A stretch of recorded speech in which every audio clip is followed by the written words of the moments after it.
Welcome to Black Screen Horror. Tonight, enter the darkness with true scary stories, soft narration, and gentle rain. Relax, close your eyes, and let the nightmare begin. Subscribe, like, and join us for more chilling journeys. Sweet dreams, if you dare. I was 16 years old when I woke up in the middle of the night to a sound I couldn't immediately place. A rustling coming from my bedroom doorway. After doing laundry, I used to hang my freshly washed clothes on hangers along my doorframe to air dry, rather than tossing them straight in a hamper. A small habit that had never once caused me any trouble before that particular night. Part of a routine so ordinary, I never gave it a second thought before hanging each newly washed shirt or pair of jeans up along that particular stretch of doorframe. In that first foggy moment of waking, still half tangled in sleep, I assumed it was simply a draft catching the fabric. Some small, everyday annoyance, not worth fully opening my eyes over. The kind of noise that usually settled on its own within a few seconds if you just gave it a moment. The kind of half-conscious assumption you make automatically when your mind is still mostly submerged in sleep and hasn't yet caught up with whatever your senses are trying to tell you. But then I noticed something else moving down near the floor. Legs, gray, veiny-looking legs, thin and strange, standing right there among my hanging clothes. Then I saw these long, pointed shapes moving through the fabric, sliding between the hangers almost delicately, with a precision that felt distinctly wrong for something moving through cloth in complete darkness. It took my sleepy eyes a moment to fully adjust and process what I was actually looking at, my brain still catching up with what my eyes were trying to tell it, my mind cycling rapidly through every ordinary explanation it could reach for before finally, reluctantly, accepting that nothing ordinary could actually account for what was standing in my doorway. Once everything came into focus, I found myself staring directly at one of the most grotesque, demon-looking things I have ever seen in my entire life, a sight that instantly banished any lingering trace of sleepiness from my mind. He was extremely thin, almost skeletal, except for a distended, swollen-looking stomach that seemed strangely out of proportion with the rest of his emaciated frame, bulging outward in a way that looked almost painful, as though something inside him had grown far too large for the rest of his shriveled body to comfortably contain. A grotesque contrast between the starved thinness of his limbs and that unnaturally swollen midsection. His skin was a dull, sickly gray, threaded through with dark, visible veins that seemed to pulse faintly even in the near darkness of my room. A slow, steady rhythm that somehow made the whole image even more disturbing. As though I were watching something genuinely alive rather than some inanimate, imagined shape. The veins themselves standing out starkly against that pale gray skin like dark rivers mapped across every visible inch of him. Those long, pointed shapes I had noticed moving through my clothes were actually his fingers, unnaturally elongated and ending in sharp points, more like claws or thin blades than anything resembling ordinary human hands. Each finger seemed to move independently, almost with a life of its own, drifting gently through the fabric of my hanging shirts as though testing the texture, curious in some deeply unsettling way about the ordinary, mundane objects it had apparently stumbled across. An almost childlike curiosity that somehow made the whole scene feel even more wrong, given how thoroughly monstrous the rest of his appearance actually was. His chin was long and pointed, jutting forward in a way that made the rest of his face look even more unsettling by comparison, giving his entire profile a sharp, angular quality that seemed almost deliberately designed to be unnerving. Every feature of his face contributing to an overall impression of something fundamentally, deliberately wrong rather than simply unfamiliar or unusual. His eyes had no lids at all, wide and staring and unnaturally large, fixed permanently open in an expression that never blinked, never looked away, never showed any sign of ordinary human emotion.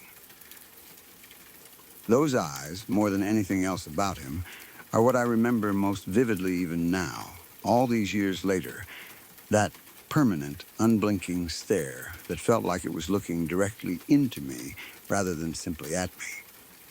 A gaze that seemed to bypass my physical body entirely and fix instead on something deeper, something I couldn't quite name even as I lay there frozen beneath it, unable to move or look away. His mouth was tiny, pursed into a strange little pucker, and it kept moving in small rhythmic motions, almost like he was sucking on some invisible piece of candy, a bizarre, unsettling detail that somehow made the whole image even more disturbing than if his mouth had simply hung open in a snarl or shown any kind of obvious aggression toward me. There was something almost absent-minded about that small, repetitive mouth movement, as though it were some kind of nervous habit or involuntary tic, rather than any deliberate expression. His back was hunched, curved sharply forward, in a way that looked almost as though something underneath his skin was straining to tear its way out through the thin, papery hospital gown he was wearing.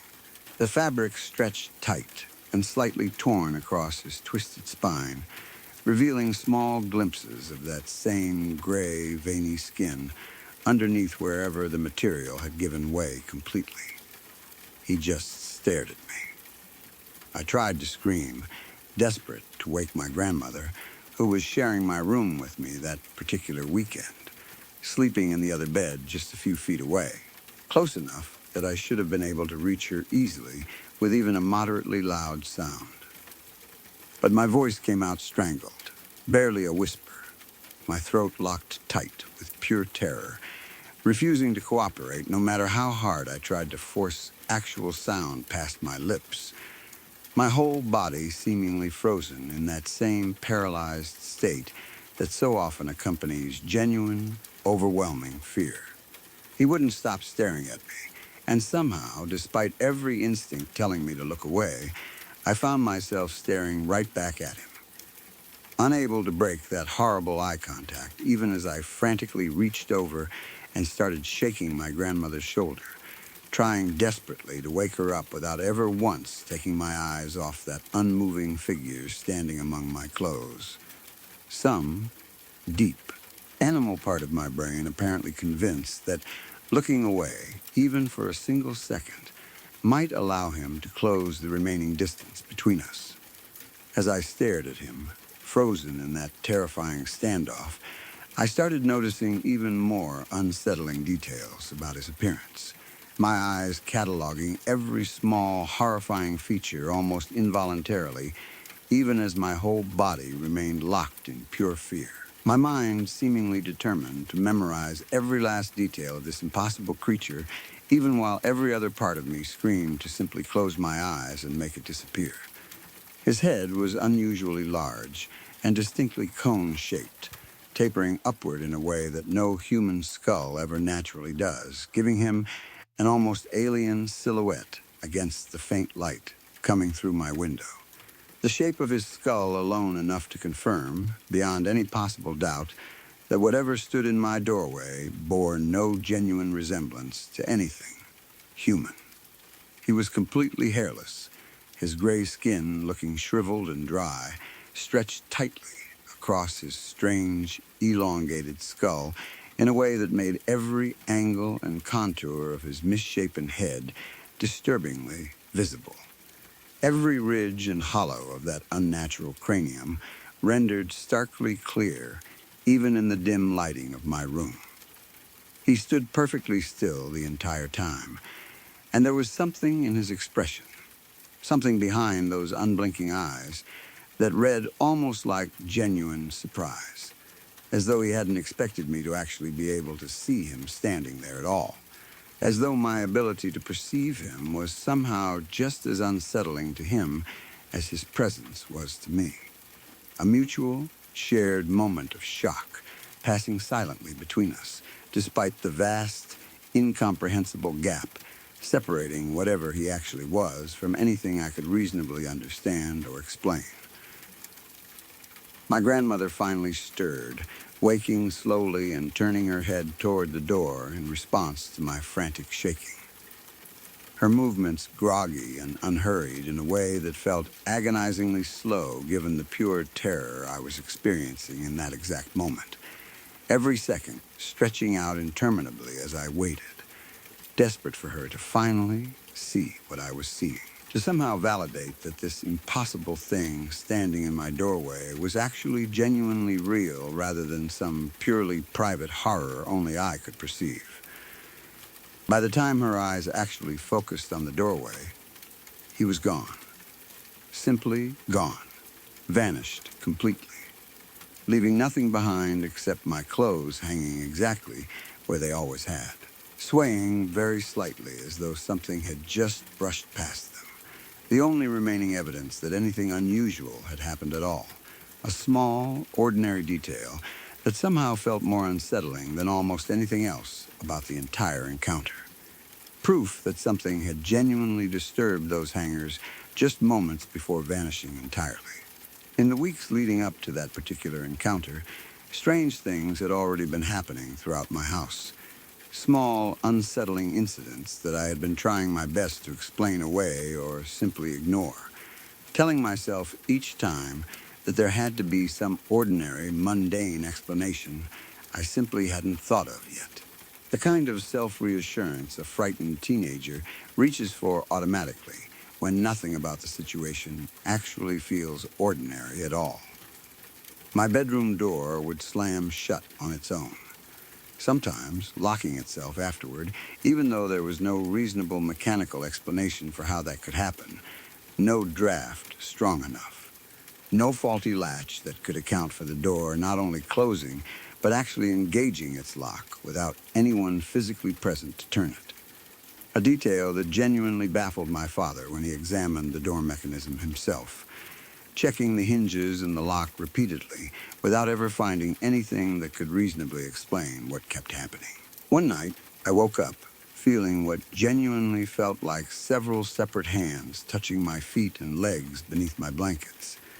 An overwhelming, horrible sensation that jolted me awake in a cold sweat, my heart pounding as I frantically checked under my covers and found absolutely nothing there, followed by a string of unusually vivid, disturbing nightmares that continued for several nights afterward. Dreams I still can't fully remember the specific content of, but that left me waking each morning feeling genuinely exhausted and unsettled, as though whatever I had experienced during sleep had drained something out of me that ordinary rest never fully managed to restore.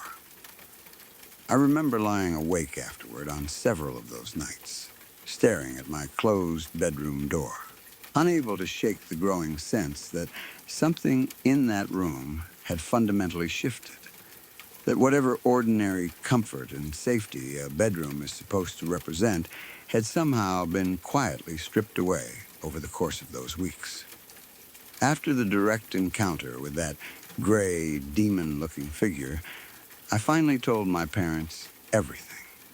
The door slamming, the hands touching my legs, the nightmares, and now this terrifying face-to-face sighting that had finally pushed me past the point of simply keeping quiet and hoping everything would eventually resolve itself on its own. I remember how difficult that conversation actually was, sitting across from them at our kitchen table, trying to describe something so genuinely bizarre and unbelievable while watching their expressions shift from concern to something closer to genuine alarm as I worked through each specific detail. The cone-shaped head, the lidless eyes, the strange puckering mouth. Details that felt almost absurd to say out loud, yet somehow, watching their faces, I could tell they weren't simply dismissing me as an overtired, over-imaginative teenager making up an elaborate story for attention. They took it seriously enough, more seriously than I had actually expected them to to have my room formally exorcised. Bringing in someone experienced with that kind of religious cleansing ritual to go through the entire space and perform whatever specific rites were meant to drive out any lingering presence that might have taken up residence there. I remember the actual ritual itself only in fragments now. The low, steady sound of prayer, the smell of incense filling my small bedroom, the particular quiet that settled over the house once the whole process had finally concluded, everyone moving carefully and quietly for the rest of that day, as though afraid to disturb whatever fragile peace had just been established. A hush that lasted well into the following week, gradually easing only once enough uneventful nights had passed to convince all of us that whatever had been present truly seemed to be gone for good, its absence confirmed slowly, night after quiet night, rather than through any single dramatic moment of certainty. I honestly don't know, even now, whether that particular exorcism genuinely stopped whatever had been happening in my room, or whether it simply gave me enough peace of mind to stop noticing, or perhaps even unconsciously manifesting whatever strange things might have been occurring during an especially stressful period of my teenage life. I was, admittedly, dealing with considerable anxiety and stress around that particular time in my life, the kind of overwhelming teenage pressure that sometimes makes a person wonder, in hindsight, whether their own mind might have been capable of conjuring something so vivid and detailed purely out of exhaustion and unprocessed emotional strain. Though I have never fully managed to convince myself that stress alone could account for a sensation as specific and physical as multiple distinct hands pressing against my legs beneath the blankets. All I know for certain is that I haven't experienced anything even remotely similar since that ritual took place, and that I have never once, in all the years since, been able to bring myself to sleep with my bedroom door open again. A small habit that has followed me through every subsequent home I have ever lived in, regardless of how many years have passed or how far removed I have become from that original bedroom. I have thought about that specific figure more times than I can possibly count over the years since it happened, turning the entire memory over in my mind whenever it happens to resurface unexpectedly, usually triggered by something as simple as glancing at clothes hanging on a doorframe, or catching an unusual shadow shift somewhere in my peripheral vision late at night. A small, involuntary flinch that has never fully gone away. The details have never faded the way I might have expected an ordinary nightmare to fade with enough time and distance. If anything, they have remained just as sharp and just as specific now as they apparently were the actual night it happened. Every disturbing feature of that gray, cone-headed figure still perfectly clear in my memory, decades later, down to the specific rhythm of that small, puckering mouth movement that I still occasionally find myself thinking about at the strangest, most unexpected moments. What strikes me most, looking back on it now as an adult with far more life experience than I possessed at 16, is that particular detail about his apparent surprise.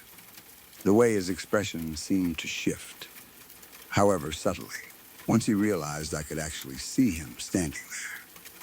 It has always struck me as a strange, almost backward detail for a purely imagined figure to include.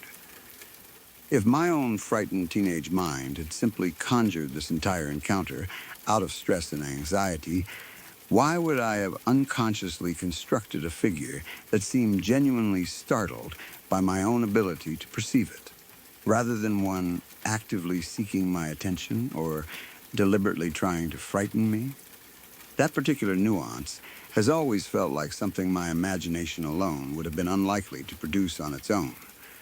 A detail too specific, too counterintuitive, to easily explain away as simple stress manifesting itself visually.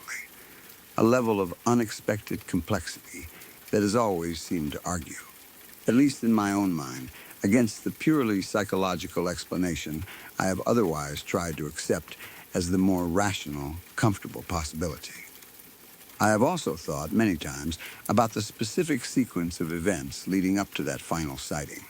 The slamming door, the mysterious locking mechanism, the unmistakable sensation of multiple hands touching my legs during the night. Each incident feeling, in hindsight, like a deliberate step building toward that single, unavoidable confrontation. Taken individually, each of those incidents could potentially be explained through some combination of ordinary household quirks, an old door with a warped frame, restless sleep producing the sensation of touch where none actually existed, nightmares born from ordinary teenage stress and anxiety. But taken together, building steadily toward that final, undeniable, direct encounter. The entire pattern has always felt considerably more difficult to dismiss as pure coincidence or simple psychological explanation, each individual incident seeming to escalate naturally toward that final, unmistakable confrontation in a way that felt almost deliberately paced rather than randomly occurring. I have never fully settled on any single, satisfying theory to explain what that particular figure actually was, whether some genuine supernatural entity had somehow found its way into my childhood bedroom, or whether my own overworked, anxious teenage mind had somehow constructed an elaborate, vivid hallucination out of accumulated stress and exhaustion. Both explanations carry their own specific difficulties. The supernatural explanation requires accepting the existence of something genuinely outside ordinary rational experience, something few people would readily believe without having personally witnessed something comparable themselves. The purely psychological explanation, meanwhile, struggles to fully account for the specific, consistent physical sensations, the door locking mechanically, the distinct feeling of multiple separate hands touching my legs, details that feel considerably more concrete and externally verifiable than a purely internal, imagined experience typically produces. My grandmother, for her part, has never fully confirmed or denied what she might have witnessed in those brief seconds before whatever I saw completely vanished from the doorway. She has mentioned, on a few occasions over the years since, that she remembers waking up to my frantic shaking and immediately turning toward the door, catching what she has always described only vaguely as some kind of shifting shadow near the doorframe, gone by the time her eyes fully adjusted and focused. She has never claimed to have seen the figure as clearly or as completely as I apparently did, but she has also never dismissed my own account outright, always treating the entire incident with a certain respectful seriousness that has meant a great deal to me over the years, especially during periods when I have found myself doubting my own memory of that particular night, wondering whether time and repeated retelling might have somehow exaggerated or distorted the actual original experience beyond what genuinely happened. I have shared this story with a handful of close friends over the years, always somewhat hesitantly at first, aware of exactly how strange and difficult to fully believe it must sound, coming from someone describing something so specific and so genuinely bizarre. The reactions I typically receive tend to split fairly predictably between genuine fascination and quiet, polite skepticism. Though I have noticed that the people who take it most seriously tend to be those who have had some strange, unexplainable experience of their own at some point in their lives. People who understand, on some personal level, exactly how difficult it can be to fully reconcile something genuinely inexplicable with an otherwise ordinary, rational understanding of how the world is supposed to work. A couple of friends, upon hearing the specific description of the creature itself, have mentioned that it sounds remarkably similar to certain figures described in other unrelated accounts they had come across over the years. Strange, gray, large-headed beings reported by people from entirely different backgrounds and locations. A small detail that has always struck me as either deeply validating or simply a reflection of how certain archetypal images of fear seem to recur independently across different cultures and different individual experiences, appearing again and again in different forms without any obvious connection, tying them together beyond the shared, unsettling shape they all seem to take. I don't know, even after all these years, exactly what that gray, cone-headed figure actually was, or why it apparently chose my particular bedroom on that particular night to make itself finally, unmistakably visible after weeks of smaller, less direct disturbances building steadily toward that single terrifying encounter. What I do know, with complete certainty, regardless of whatever ultimate explanation might eventually prove true, is that I experienced it exactly the way I have described. That the specific details have never once wavered or softened across every retelling over the years since. And that whatever combination of exorcism and simple passing time eventually brought those disturbances to an end. I have never once regretted the decision to always, without exception, keep my bedroom door firmly closed every single night since. Sometimes, late at night, when I happen to catch a glimpse of clothes hanging somewhere in the dark, on the back of a chair, over a door frame, draped across a laundry rack waiting to dry, some small, involuntary part of me still tenses, my eyes scanning almost automatically for any hint of gray, veiny movement among the fabric, before rational thought reasserts itself and reminds me that I am simply looking at ordinary clothing, nothing more.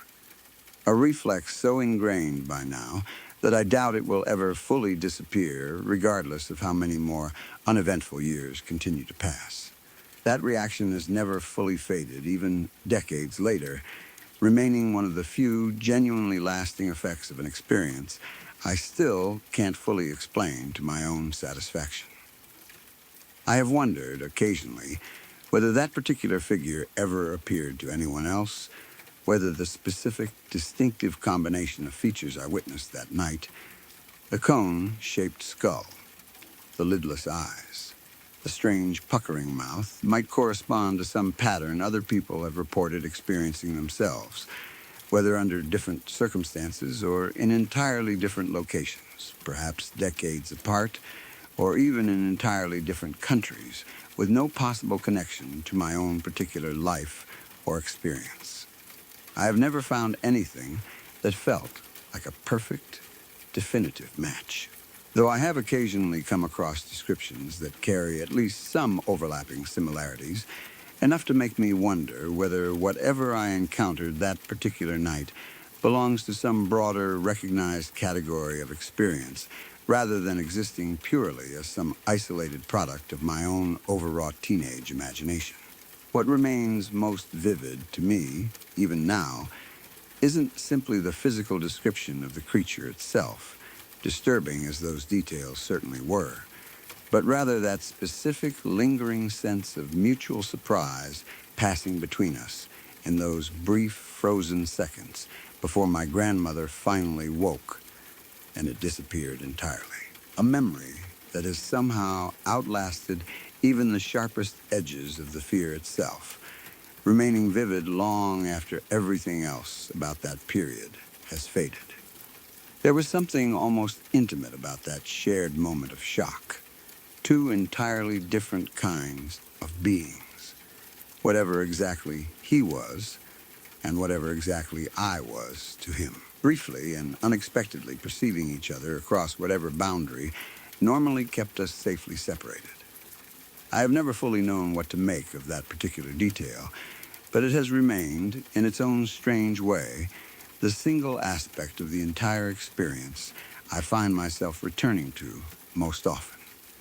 More than the fear itself, more than the physical horror of his appearance. That brief, genuine flicker of shared mutual astonishment passing silently between two beings who were never supposed to see each other at all. I have told this particular story before, but this feels like exactly the right place to share it again. When I was 13 years old, I had gotten my period for the very first time on this particular night. And because of that, I ended up sleeping flat on my back rather than in my usual position. I have always been an avid side sleeper, someone who curls up naturally the moment I lie down, so sleeping flat on my back that night was a genuinely unusual position for me. One I almost never found myself in under ordinary circumstances. My body simply not accustomed to resting that particular way, even during the most exhausted, restless nights. I was dreaming that night, and in that dream I found myself sitting in an ordinary chair. Nothing remarkable about the setting or context surrounding it, the kind of vague, unremarkable dream backdrop that rarely leaves any lasting impression once you wake up. Without really thinking about it, the way you do things in dreams without any conscious deliberation. I leaned the chair back on its rear legs, tipping it slightly the way kids sometimes do when they're bored and fidgety, rocking the chair backward almost absent-mindedly. But then, instead of simply tipping back and forth the way a chair normally would, it started slowly leaning further and further backward, well beyond what should have been physically possible, until I felt myself drifting backward into some kind of endless, open darkness stretching out beneath me. That specific sensation of falling or drifting into nothing genuinely frightened me even within the dream itself, and that fear was strong enough to jolt me suddenly awake, my whole body lurching back into consciousness with the kind of jarring suddenness that usually accompanies a genuine nightmare. When I actually woke up, there was a figure leaning directly over my face, hovering close enough that its features filled almost my entire field of vision, so close that I couldn't even fully register the rest of my room around it. All I could see at first was a hooded, white, flat, oval-shaped face, relatively featureless except for two large, oval, glassy eyes and an expression that somehow conveyed a determined, hungry intent, as though it were fully focused on devouring something far deeper than my physical body, something closer to my actual soul. The face itself was humanoid in its general shape, but strangely two-dimensional, almost like a mask rather than an actual three-dimensional face, with thin, quivering lips that seemed pulled into an angry, tense expression, and two simple holes where a nose should have been. Its eyebrows were arched unnaturally high, pushed far up onto its forehead in a way that gave the entire face an expression of intense, focused fury, an expression I have never been able to fully forget no matter how many years have passed since. I could feel a genuinely unearthly hatred radiating from it, burning right through me as it loomed there directly above my face. In that exact moment, I experienced the single most helpless feeling I have ever felt in my entire life, before or since. Because somehow, instinctively, I understood that this wasn't simply a threat to my physical safety. It felt like something far greater than my own life was somehow at stake in that moment. Something I couldn't fully articulate even to myself, but that registered immediately and completely on some deep primal level. A certainty that settled into my bones before my conscious mind had even fully caught up with what I was actually looking at. I tried desperately to move, to scream, to even simply breathe, and I couldn't manage any of it. My entire body remained completely frozen, paralyzed by whatever intense, focused hatred was radiating from that hovering face above me. A paralysis that felt considerably more absolute than any ordinary fear I had ever experienced before, as though every muscle in my body had simply stopped responding to whatever desperate commands my mind was frantically sending them.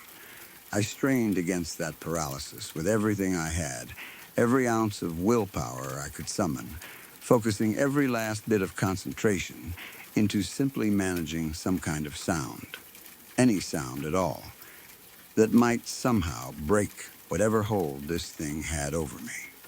Finally, after what felt like an agonizingly long stretch of complete helplessness, though it was likely only a few genuinely terrifying seconds in actual time, I managed to let out the tiniest possible whimper, barely more than a breath given actual sound, hardly audible even to my own ears in that moment.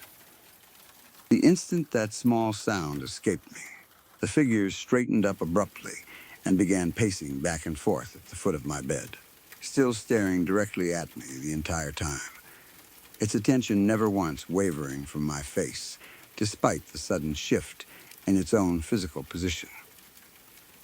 It genuinely felt as though some kind of invisible barrier or force field had suddenly been erected around me, some protective boundary that its intense frustration was now radiating against, filling the entire room with a palpable, almost physical sense of thwarted aggression that I could feel pressing against my skin even from across the room. It reminded me, in that moment, of watching a starving tiger pacing behind a pane of glass, desperately longing to lunge at vulnerable prey standing right there in front of it, held back only by some barrier it couldn't overcome no matter how badly it clearly wanted to. Its entire body language radiating that same frustrated, thwarted hunger. It was extremely tall, its height stretching almost all the way up to my bedroom ceiling, and correspondingly very thin. An elongated, narrow silhouette wrapped in a long black cloak that covered its entire body, leaving nothing visible except that single terrifying face, the fabric of the cloak itself appearing to hang perfectly still despite its earlier restless pacing, as though the cloth itself were somehow separate from whatever animated the figure underneath it. I realized, watching it pace at the foot of my bed, that it hadn't actually been floating directly over me the way I had initially assumed upon first waking. It had simply been standing at the foot of my bed, tall enough that leaning forward brought its face directly above mine, even from that standing position. An explanation that felt somehow both more and less comforting than the alternative, confirming that it was a genuine, physically present figure rather than some detached, floating apparition. Yet also confirming just how enormous and imposing its actual physical presence genuinely was standing right there beside my own bed. I managed to sit upright in my bed at this point, still completely frozen with fear, unable to look away, simply staring at this impossible figure as it continued pacing back and forth at the foot of my bed. Its movements sharp and agitated in a way that made the whole scene feel almost animalistic, despite its distinctly humanoid overall shape. My closet door, positioned directly behind where it now stood, happened to be cracked open just a few inches. Without ever once breaking that intense, unrelenting eye contact with me, it suddenly swooped backward into that narrow gap in my closet door, disappearing partially into the darkness while still somehow continuing to peer out at me from within that small opening, its glassy eyes still visible, even as the rest of its body seemed to fold or compress itself into a space that should have been far too narrow to actually contain a figure of its unusual, imposing height and width. It continued staring at me from within that cracked closet door, still visibly quivering with that same intense hatred and frustration, until it eventually, slowly, faded away entirely, dissolving gradually rather than vanishing all at once, its outline growing thinner and less distinct with each passing second, until nothing remained but ordinary darkness inside my closet once more. I immediately turned my bedroom light on, and I kept that light on every single night for a very long time afterward, unable to tolerate the idea of sleeping in complete darkness even weeks after the actual encounter had ended. I have never, from that night forward, been able to sleep with my closet door left open, always making absolutely certain it remains fully closed before I go to sleep. A small habit that has followed me for years since, one I check almost automatically every single night, regardless of how much time has passed. I didn't manage to fall back asleep at all that particular night. Instead, I made my way to our living room and stayed there for the remainder of the night. Sitting on the couch, with every single light in the room turned on, unwilling to return to my bedroom or attempt sleep again until the sun had actually risen and daylight had fully returned, my whole body still trembling occasionally with residual adrenaline from the encounter even hours after it had actually ended, and the sun had finally begun to rise outside. For several years afterward, I dismissed this entire experience as a simple case of sleep paralysis, an explanation I found genuinely believable and reasonably plausible given everything I eventually read and learned about that particular phenomenon. The way it can produce vivid hallucinations, feelings of paralysis, and an overwhelming sense of a threatening presence. All symptoms that seemed to line up reasonably well with what I had personally experienced. It felt like a satisfying, rational explanation. The kind of thing that let me file the whole terrifying experience away as something purely psychological and biological, rather than something genuinely external or supernatural. A comfortable box I could tuck the entire memory into whenever it happened to resurface unexpectedly during those intervening years before I ever met my friend or heard her own remarkably similar account of that same terrifying figure. Then, sometime later, I became close friends with a girl who eventually confided in me and shared a story of her own, something that had happened to her that she had apparently never told very many people about. The kind of experience she had clearly kept mostly private out of concern for how it might sound to anyone unfamiliar with that particular kind of terror. She explained that she had been up late one night by herself, sitting somewhere in her house with her bedroom door left open. Something out in her living room, near the kitchen area, caught her attention out of the corner of her eye. A small, subtle movement that immediately drew her focus, even before she consciously registered what she was actually looking at. When she turned to look directly at it, she saw a figure standing there, its posture apparently beckoning her forward, silently urging her to come closer and approach it. One arm extended slightly, in a gesture that felt unmistakably like an invitation, despite how deeply wrong and unsettling the whole scene felt to her in that moment. She looked away instinctively, startled by what she was seeing, and then forced herself to look back again, half expecting whatever she had seen to have simply been some trick of shadow or exhaustion, some ordinary explanation her rational mind was already reaching for, even as her instincts screamed that something was genuinely wrong. But it was still there, standing exactly where it had been, still silently beckoning her forward with that same unsettling posture, patient and unmoving in a way that somehow made the entire experience even more frightening than if it had suddenly lunged or moved aggressively toward her. When she described the specific figures she had seen that night, in careful, detailed terms, working through each individual feature methodically as though trying to make absolutely certain I understood exactly what she meant, she was describing, feature for feature, the exact same creature that had once loomed over me in my own bedroom, hovering above my face with that same terrifying, hungry expression. I remember feeling a genuine chill spread through my entire body as she spoke, recognizing each specific detail she mentioned before she had even finished describing it, my own long-buried memory of that night suddenly resurfacing with startling, vivid clarity, every hair on my arms rising as I realized, with a growing, dawning horror, exactly where her description was heading before she had even reached the end of it. My own past finally catching up with me in the middle of that ordinary, unremarkable conversation. We each independently got out our own sketchbooks and drew, separately, exactly what we had personally seen during our own respective encounters. deliberately avoiding showing each other our work as we drew, wanting to preserve the genuine, independent nature of what we were each about to reveal.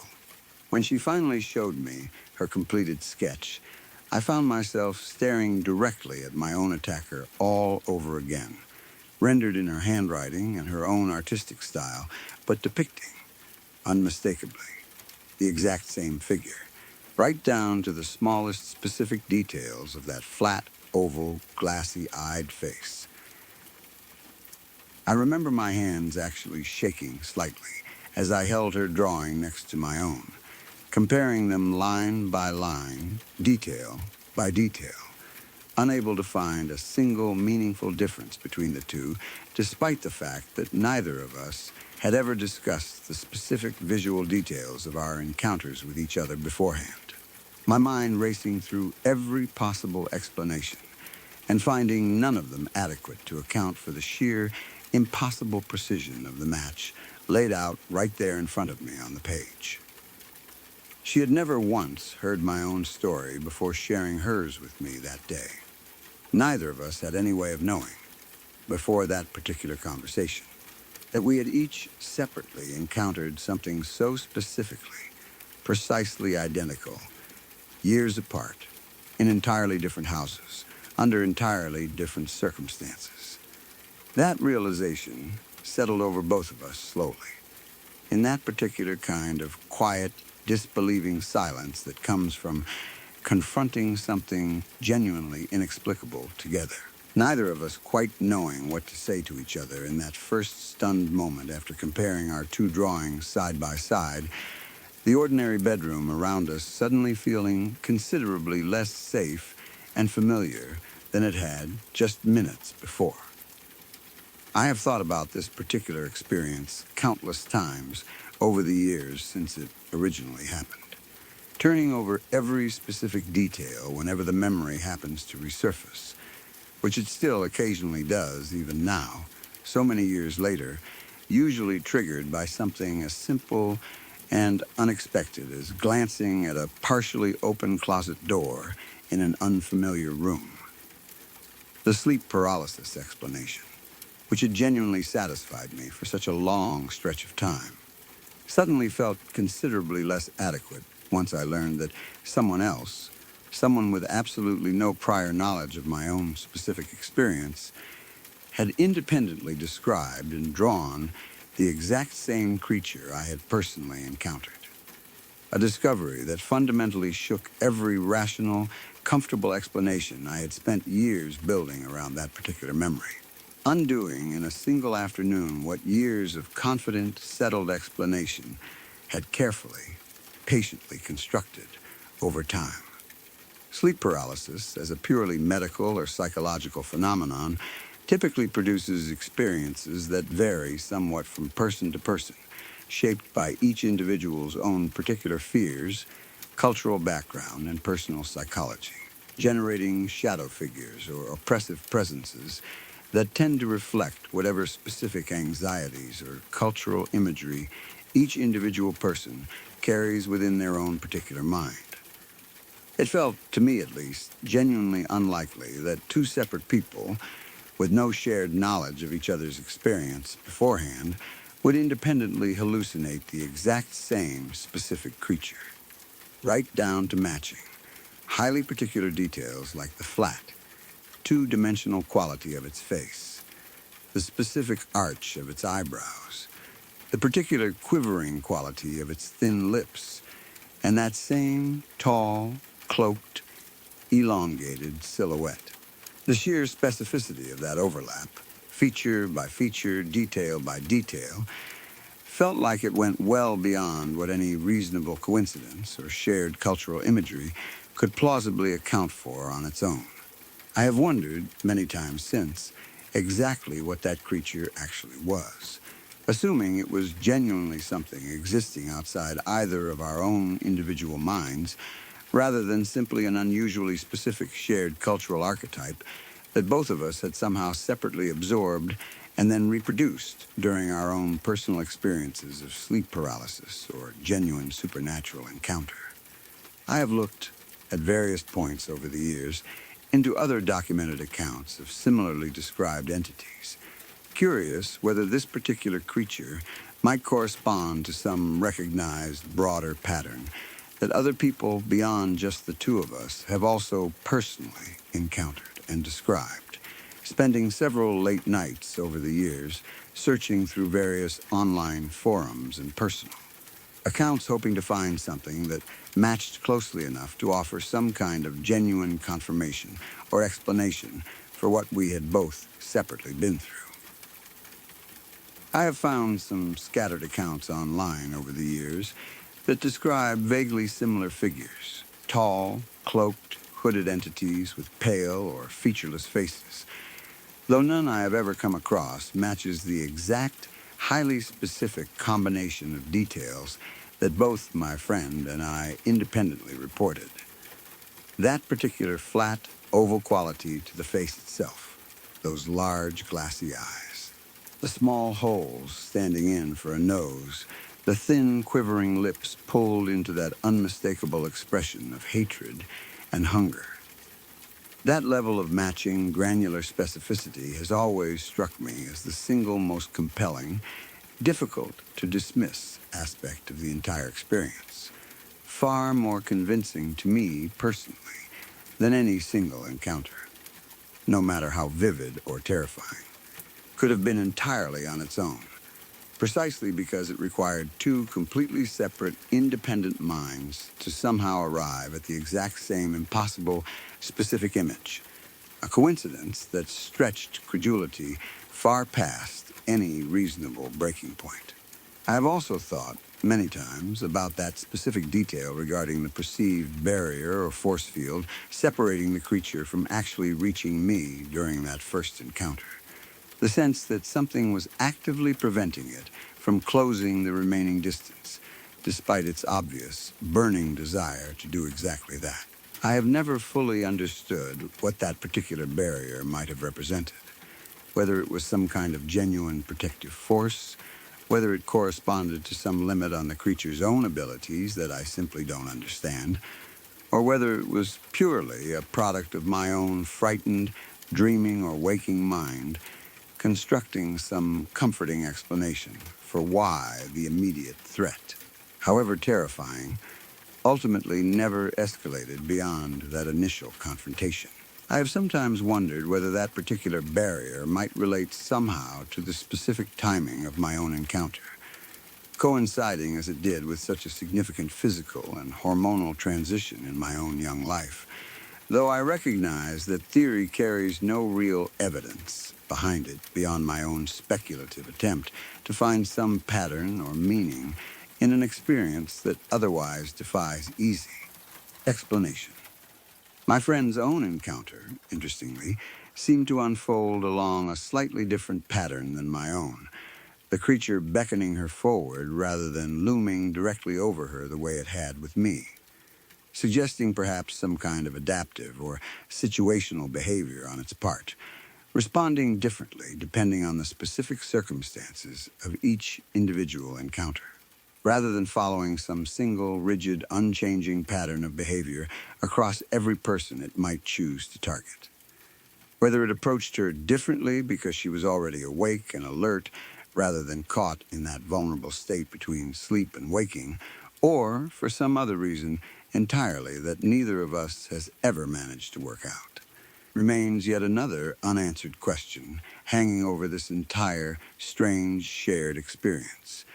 One more piece of an already impossible puzzle neither of us has ever come close to fully solving.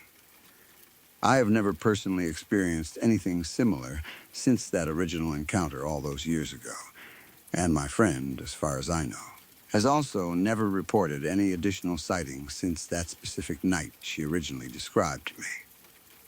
Whatever that creature actually was, whether some genuine supernatural entity, some shared cultural archetype independently manifested by two separate frightened minds, or something else entirely that neither of us has ever managed to fully explain or categorize, it seems to have remained, for both of us, an isolated, singular experience rather than any ongoing, repeated pattern of encounters. a single terrifying chapter rather than a recurring presence in either of our lives.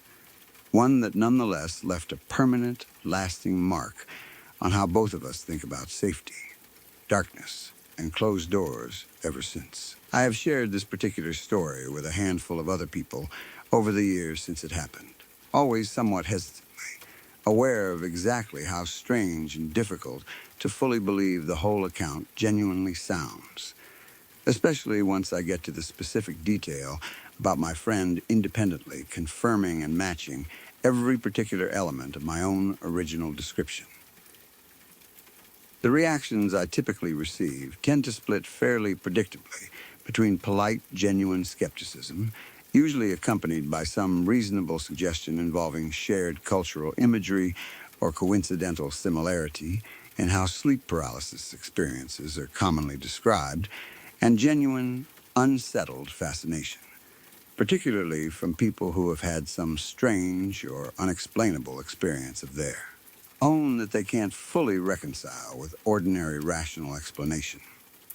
I have noticed over the years that the specific detail about our matching drawings tends to be what ultimately convinces even the most stubborn skeptics to at least pause and reconsider their initial dismissive reaction, since a matching verbal description alone could reasonably be explained through shared cultural imagery.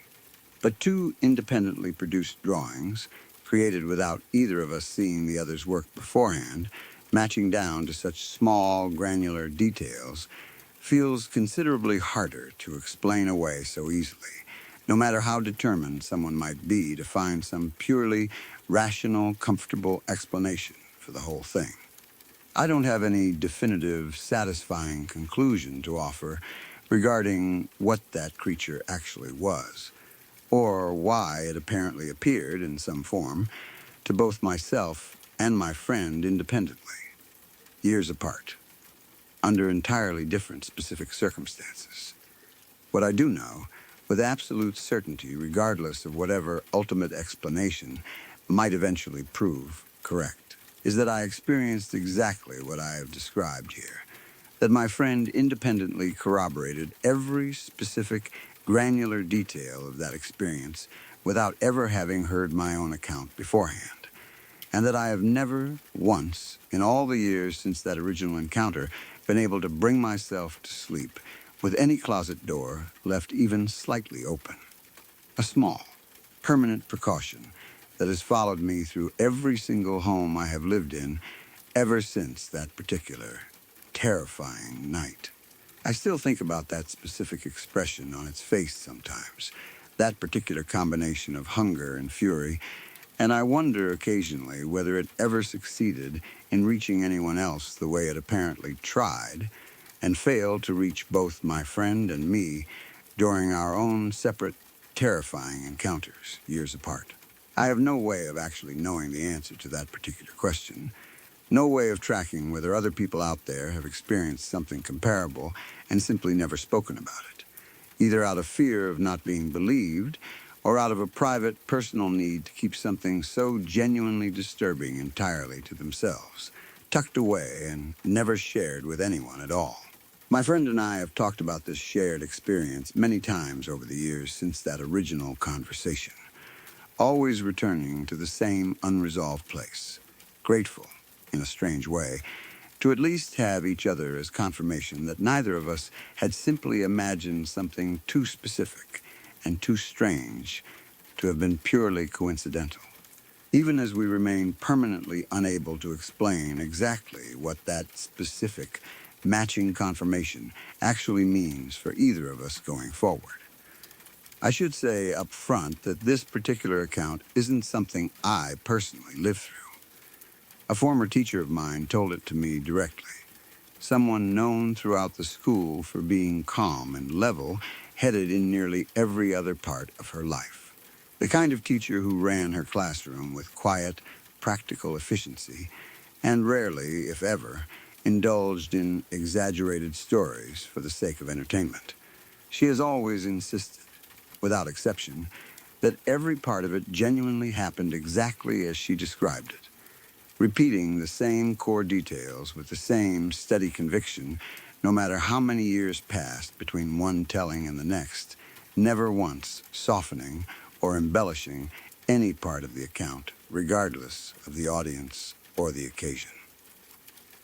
According to her, when she was still a young girl, she shared a bedroom with her younger sister. The two of them sleeping in separate beds arranged within that same small space, the way close siblings so often do, their rooms set up ordinarily enough with a shared closet and a single door leading out into the upstairs hallway of their childhood home. Nothing about the layout or the house itself suggesting anything unusual to an outside observer. The kind of unremarkable suburban home that blended in seamlessly with every other house on that particular street. One night in particular, she was lying in her own bed, not quite asleep yet, still drifting somewhere in that hazy space between waking and sleep, when her younger sister suddenly spoke up and told her to look toward the bedroom door. She turned her head in that direction and saw the clear outline of a man's silhouette filling the doorway, tall and completely motionless, standing there in total silence, his shape outlined faintly against whatever dim light filtered in from further down the hallway. An outline so distinct and so unmistakably human-shaped that neither girl had any reasonable doubt about what they were actually looking at. Fortunately, she had a light switch positioned right beside her bed, close enough to reach without getting up or moving any closer to the doorway itself, and she flipped it on immediately, hoping to get a proper look at whoever was standing there. The moment the room filled with light, the doorway was completely empty. No man, no shape, nothing at all to suggest anyone had been standing there mere seconds earlier. Both girls, understandably terrified, immediately called out for their father, their voices carrying that particular urgent, frightened tone that instantly alerts any parent something is genuinely wrong. A tone loud enough to wake him instantly from a sound sleep 2 rooms away. He came into the room quickly, half asleep himself, and clearly startled by the sudden commotion, asking what was wrong, and they explained everything. The tall shape in the doorway, the light switching on, the figure vanishing instantly the moment the room brightened. Both girls talking over each other slightly in their rush to describe exactly what they had each just witnessed. He tried to reassure them, suggesting it was probably nothing more than their eyes adjusting poorly to the darkness, some trick of shadow that had simply looked more solid and more human-shaped than it actually was, and after checking the hallway himself and finding nothing unusual. Glancing into the nearby rooms and confirming every door and window remained securely shut, checking 2 along the length of the hallway itself for any sign of movement or disturbance, he eventually settled them both back down enough to fall asleep again, staying in the doorway a while longer than usual before finally heading back to his own room, glancing back over his shoulder once more before he switched off the hallway light behind him. The following morning, though, something happened that made his casual explanation feel considerably less convincing. My teacher came downstairs expecting an ordinary start to her day and found her father already sitting at the kitchen table, not eating, not doing anything really, just staring quietly ahead of him with an expression she had never seen on him before. Something distant and troubled that immediately caught her attention and made her hesitate slightly in the doorway of the kitchen before saying anything at all, her hand still resting lightly on the doorframe as she took in the unfamiliar sight of him sitting there so completely still and withdrawn. She asked what was bothering him, and after a pause, he looked at her and asked a very specific question. "Was the man you saw a tall man?" She confirmed that yes, the figure had indeed been tall, its silhouette stretching almost the entire height of the doorway itself, tall enough that it seemed to nearly brush the top of the doorframe.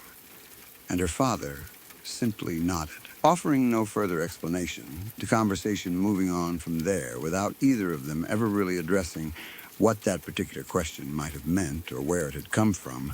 The subject quietly dropped, and never fully revisited in any detailed way during the remainder of that particular morning, or, as far as my teacher can recall, at any other point throughout the rest of her childhood living in that house. According to my teacher, this wasn't a one-time occurrence. She claims that every member of her family witnessed that same tall silhouette on multiple separate occasions over the years that followed, always in some doorway somewhere in the house. Sometimes the children's bedroom, sometimes the master bedroom, occasionally even the entrance to the upstairs bathroom during late-night trips down the hallway, always vanishing the instant a light was switched on, appearing sometimes weeks apart, and sometimes with much longer stretches of complete normalcy in between that made each new sighting feel just as startling and unexpected as the very first time it had happened. The pattern never changed. Someone would notice the shape standing there, reach for the nearest light switch, and find absolutely nothing once the room was illuminated, the figure simply gone as though it had never actually been present at all. The figure never seemed to show any particular preference for one specific doorway over another, simply appearing wherever it happened to appear on any given occasion without any obvious connection tying the various specific locations together.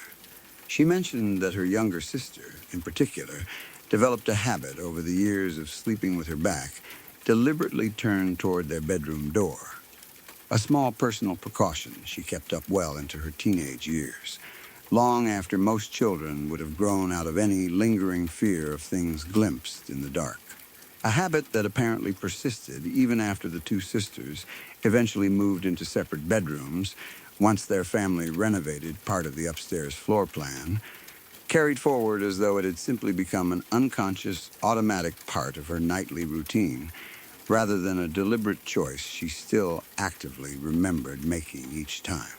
My teacher herself, by contrast, apparently did the opposite, preferring to keep her eyes on that doorway for as long as she could manage to stay awake each night, telling me once that watching it directly gave her some small sense of control, even though every sighting over the years ended exactly the same way, regardless of who happened to be watching at the time.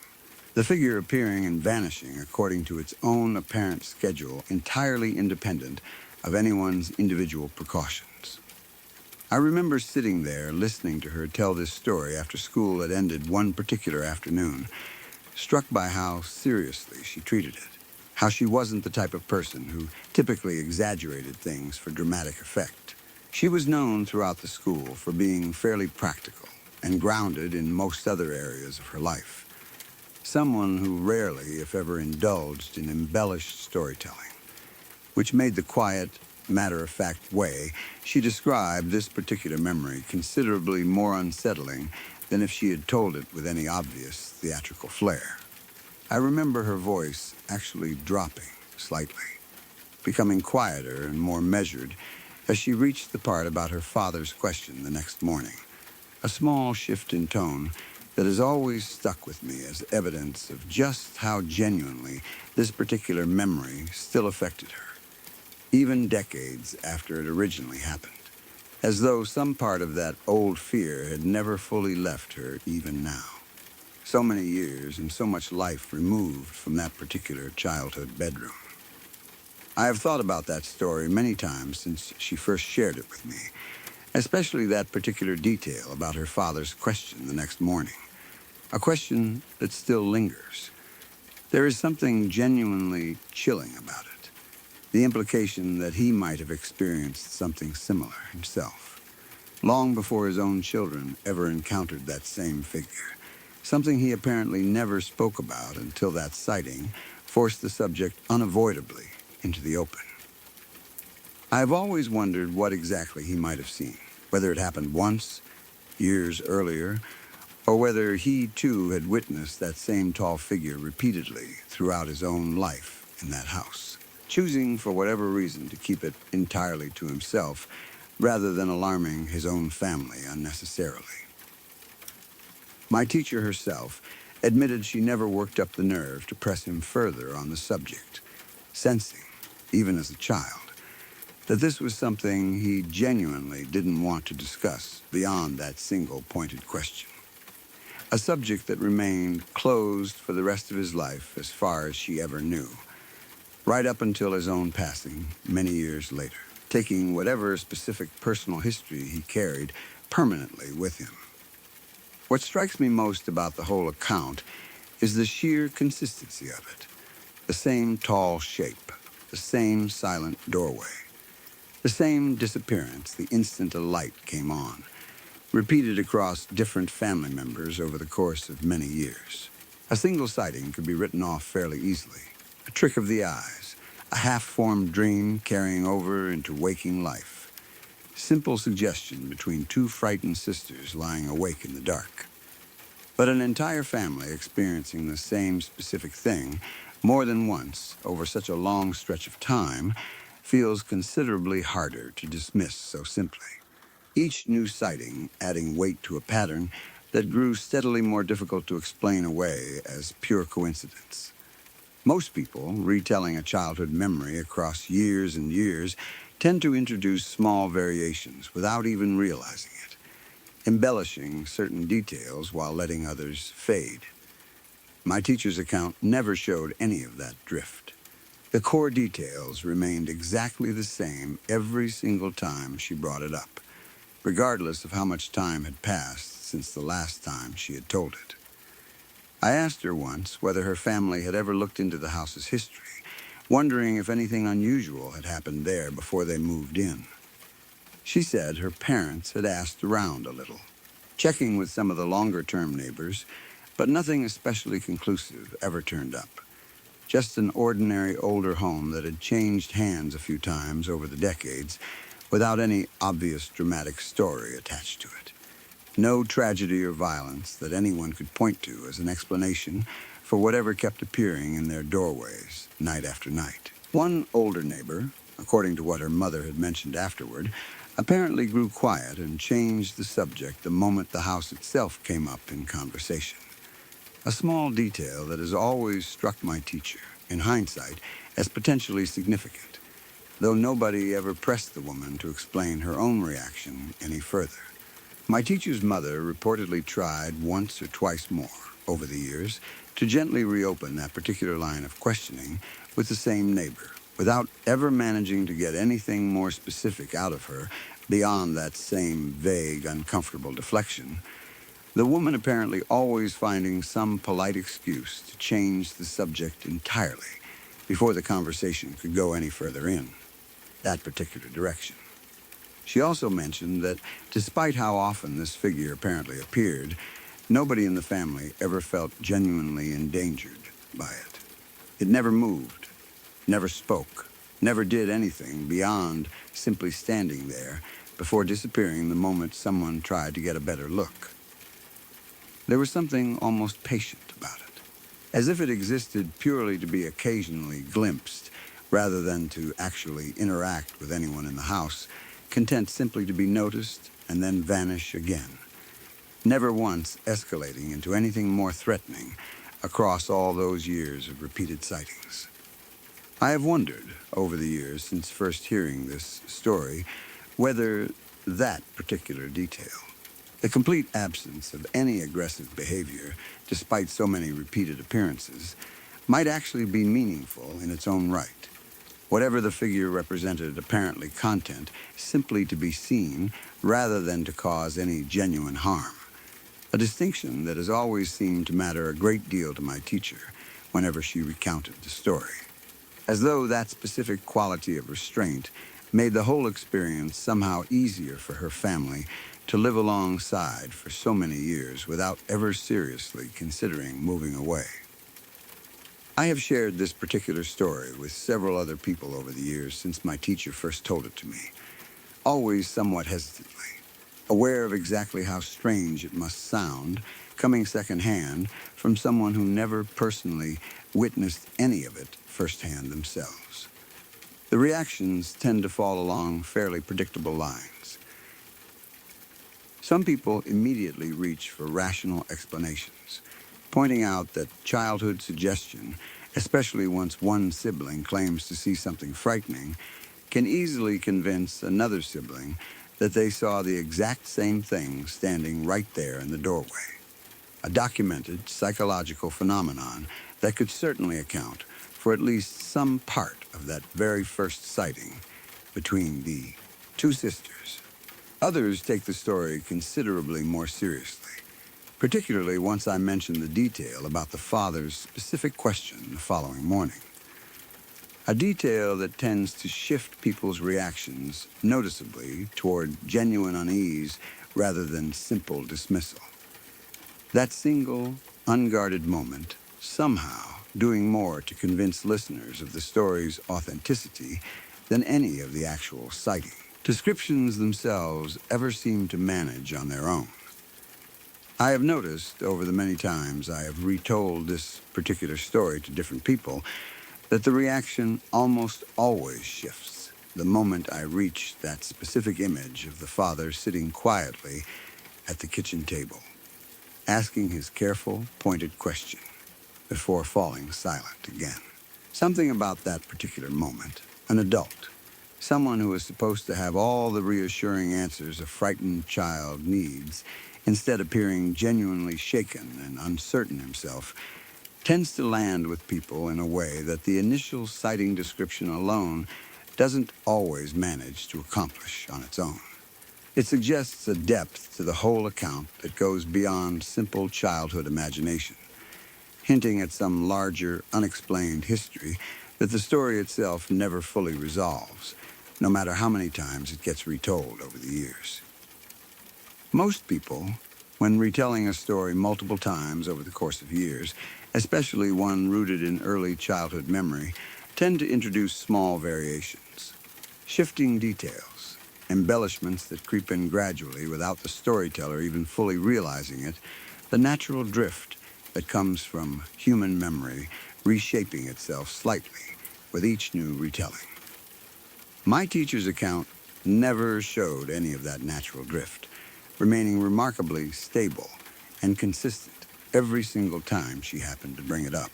Regardless of how many years passed between one telling and the next, that kind of unwavering consistency, more than any single specific detail within the story itself, has always struck me as the most difficult thing to fully explain away.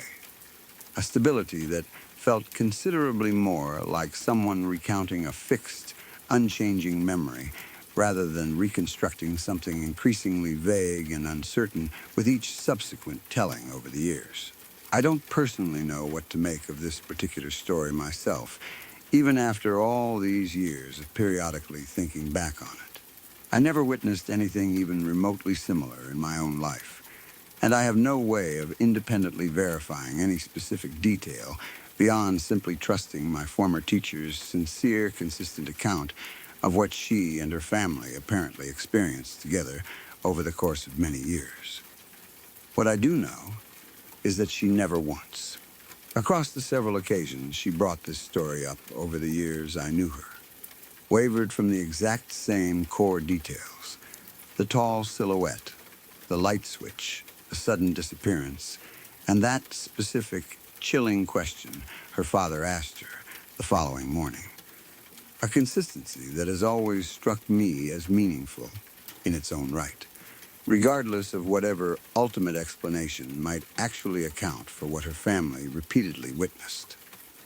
I think about that particular detail most of all: the image of her father sitting alone at the kitchen table the morning after, clearly troubled by something, asking that single, pointed question before falling silent again. It suggests an entire history that was never fully explained to his own children, some earlier personal experience he apparently carried privately, for who knows how many years before that particular sighting forced him to finally acknowledge, however briefly and incompletely, that something genuinely unexplainable had been present in that house, long before his own children ever encountered it themselves. I have never forgotten this particular story since she first told it to me, and I don't expect I ever will, not even after all these years. There is something about its quiet consistency, the repeated sightings, the identical pattern each time that has stuck with me in a way few other stories have. Every so often, if I happen to glance toward a dark doorway in an unfamiliar house late at night, some part of me can't help but think back to that tall, silent figure, wondering whether it might still be standing patiently in someone else's doorway somewhere, waiting to be noticed before vanishing the instant a light gets turned on. The same quiet, unresolved presence, apparently, content to simply exist at the edge of someone's perception, over and over again, year after year. I have also found myself, over the years, thinking about my teacher's own sister, wondering what that particular relationship must have looked like as the two of them grew older, carrying such a strange, specific secret between them that neither one could ever fully explain to anyone outside the family. There must have been a particular bond forged through that shared experience, a private understanding connecting them in a way most siblings never quite develop. Even siblings who remain close throughout their entire lives together, sharing holidays and phone calls and ordinary family news across all the years since. My teacher mentioned, in passing, that she and her sister still occasionally discussed that particular figure, even as adults, comparing their individual memories, sometimes finding small discrepancies in exactly how many times each of them had personally witnessed it over the years. Though the core details, the height, the silence, the disappearance, the moment a light came on, always remained perfectly consistent between the two of them, no matter how much time had passed. A consistency that always seemed to reassure both sisters, in its own strange way, that neither of them had simply imagined the whole thing on their own, that whatever they had witnessed together, however inexplicable, had genuinely happened to both of them exactly as they each separately remembered it.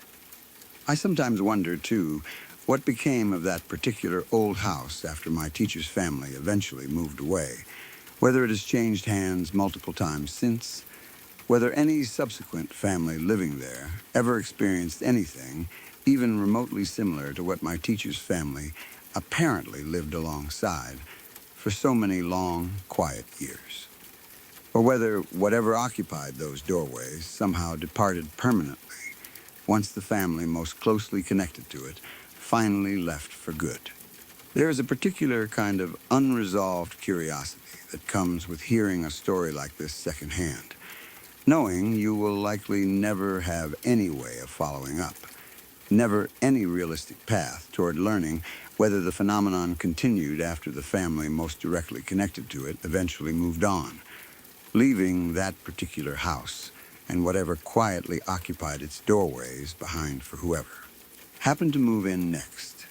A mystery that will likely remain permanently unresolved for me personally, just as it apparently remained unresolved for my teacher and her own family throughout all their years living there.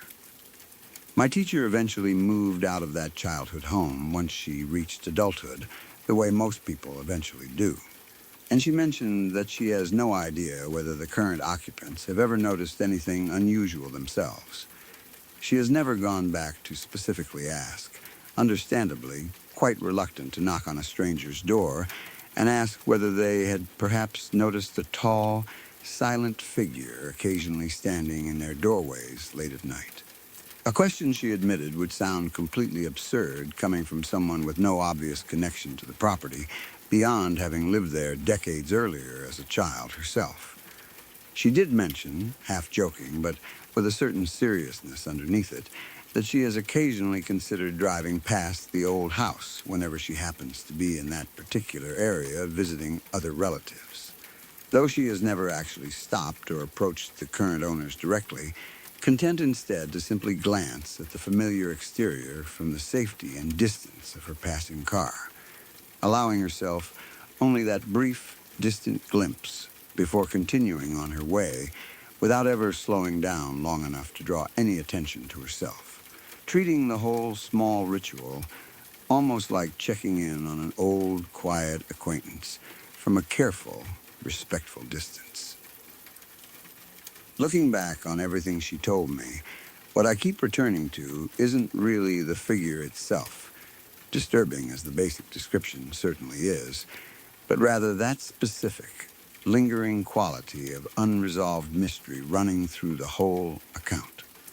A mystery that has genuinely never once loosened its grip on either of us in all the years since. A father who apparently knew something he never fully shared. A family who lived alongside something inexplicable for years, without ever really understanding what it was or why it kept appearing. A pattern so consistent, it feels almost deliberate, and yet so passive and undemanding that nobody ever felt the need to leave the house or seek out any kind of intervention. It remains, even now, one of those stories that simply refuses any tidy, comfortable resolution, surfacing every so often in my own mind precisely because it was never meant to be fully explained or understood, only witnessed, briefly, over and over, by whoever happened to glance toward the right doorway at exactly the right moment. I think, in the end, that this is exactly what has kept the story alive in my own memory for so long, far longer than most secondhand accounts typically manage to linger, resurfacing at the strangest, most unexpected moments, even now, so many years after I first heard it from her. There is no dramatic conclusion to point to. No final confrontation or definitive answer that neatly ties everything together the way most stories eventually do. Instead, there is simply that steady, unbroken pattern, repeated quietly across an entire family's collective memory, year after year, doorway after doorway, always the same tall shape, always the same vanishing act the moment a light gets switched on. And always, somewhere underneath it all, that single unanswered question my teacher's father once asked. A question that has apparently outlived him and continues even now to hang unresolved over everyone who has ever heard this particular story since.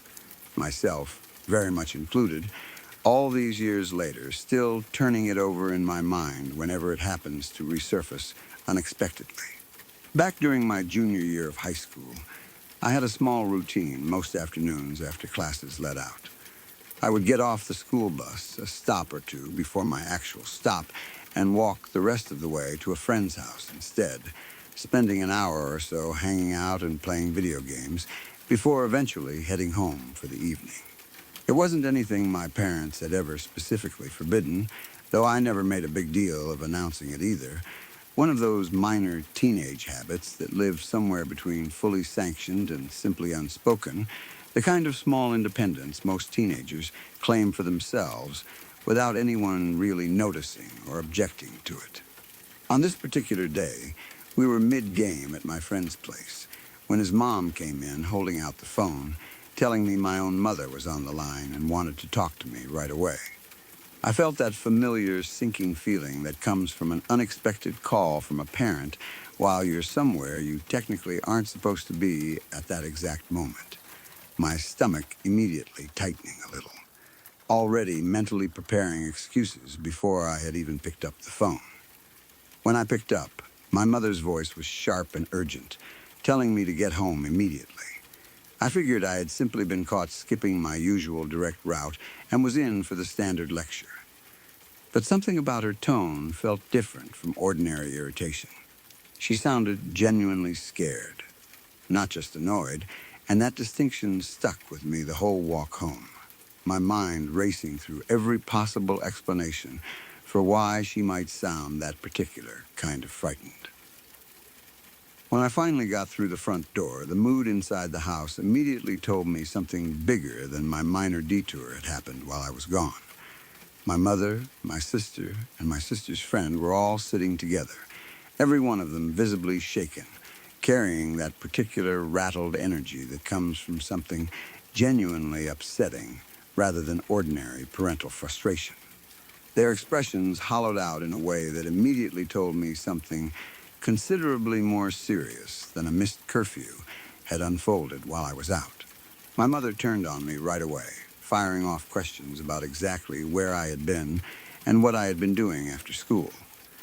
Her voice carrying an edge of genuine distress rather than the ordinary irritation I would have expected for something as minor as a missed direct route home. I told her the truth, exactly as it had happened. I had gone straight to my friend's house and stayed there the whole time playing video games. Nothing different from plenty of other afternoons. She didn't buy it. Not even slightly. She kept pressing, rephrasing the same exact questions over and over, clearly searching for some crack in my story. Her repeated questioning taking on an almost desperate quality, as though she genuinely needed my story to eventually crack and reveal some hidden truth she was convinced must be lurking underneath my consistent answer. Eventually, frustrated that my answer never once changed, she sent me to my room, still visibly rattled by whatever had actually happened while I was gone. A few minutes later, my sister came in and asked me the exact same set of questions. I gave her the exact same honest answer, genuinely confused by this point at the sheer intensity of the interrogation over something as mundane as my after-school whereabouts, wondering privately what could possibly have happened that had everyone acting so strangely. I finally asked her outright, unable to hold the question back any longer, why everyone was acting so strange. What she told me next has stuck with me ever since. One of those stories that resurfaces occasionally in family conversation, always retold with that same slightly disbelieving tone, even by the people who actually lived through it. While I had been completely unaware at my friend's house, my mother had heard a voice clearly calling out my name, drifting in through her open bedroom window while she was folding laundry or tidying up, some ordinary domestic task that had nothing to do with anything unusual until that specific moment. She looked outside toward our backyard to check right away, and what she saw made her stomach drop. There was my sister's friend, and a shirtless guy standing behind my sister's friend with his arms wrapped around her from behind, the whole scene visible clearly through the window from her particular vantage point on the second floor. My mother was absolutely certain the shirtless guy was me. She marched outside immediately, fully ready to reprimand me for behaving inappropriately toward my sister's friend. Embarrassed and angry the way any parent gets catching their teenager doing something they clearly, obviously shouldn't be doing, already rehearsing in her mind exactly what she planned to say to me the moment she reached the backyard. But when she actually stepped into the backyard, there was no shirtless guy anywhere. Just my sister and her friend, standing there alone. No third person, no sign anyone else had been there just moments before. No sound of anyone running away or ducking behind the fence. My mother, confused and increasingly alarmed by all of it, refused to accept she had simply imagined the whole thing out of nowhere. She had heard a distinct male voice call out my name. She had seen a shirtless figure hugging my sister's friend. These weren't vague, uncertain impressions. They were clear, specific things she witnessed in broad daylight only seconds before walking outside. Convinced the girls were covering for me, that I must have somehow slipped away and hidden the instant she started toward the yard, my mother began interrogating both of them intensely, demanding to know where I had gone, insisting I must be hiding somewhere nearby, perhaps ducked behind the shed or crouched low behind the fence line. Both girls, equally baffled by her insistence on a version of events that simply hadn't happened, kept telling her the same thing. It had only ever been the two of them out there. My mother searched the yard herself at one point, checking behind bushes and around the corner of the garage, growing more frustrated and more confused with every passing minute that failed to produce any sign of me actually being there. This was the scene that greeted me when I finally walked in the door that evening, everyone still trying hard to process what had happened, and unable to agree on what exactly had taken place in that backyard. My mother, still shaken and clearly rattled, looked at me almost accusingly when I first walked in, as though some part of her still expected me to somehow explain away the whole confusing sequence of events, to reveal some clever explanation for how I had apparently been standing right there in our backyard mere minutes earlier, and yet was now walking through the front door, having supposedly been at my friend's house the entire time, an explanation I simply didn't have to offer her. Here's where the story takes its genuinely unsettling turn. My sister's friend had come over that particular afternoon specifically because she needed someone to talk to, carrying a heavy personal weight that neither my mother nor I had any awareness of at the time. That day happened to be the exact 1-year anniversary of her fiancé's suicide, a loss she was still very much grieving even a full year later. The kind of grief that never fully resolves itself neatly, resurfacing with especially sharp intensity around significant dates like anniversaries. And her fiancé shared my exact same name. Her fiancé had apparently struggled greatly for some time before his death, and my sister's friend had confided in my sister more than once over the preceding year about how difficult these particular kinds of anniversary dates tended to be for her, needing simply the company and quiet support of a close friend to help her get through those especially heavy days without having to explain everything all over again. My mother had absolutely no context for any of this when she looked out her window and saw that shirtless figure standing behind my sister's friend in our backyard.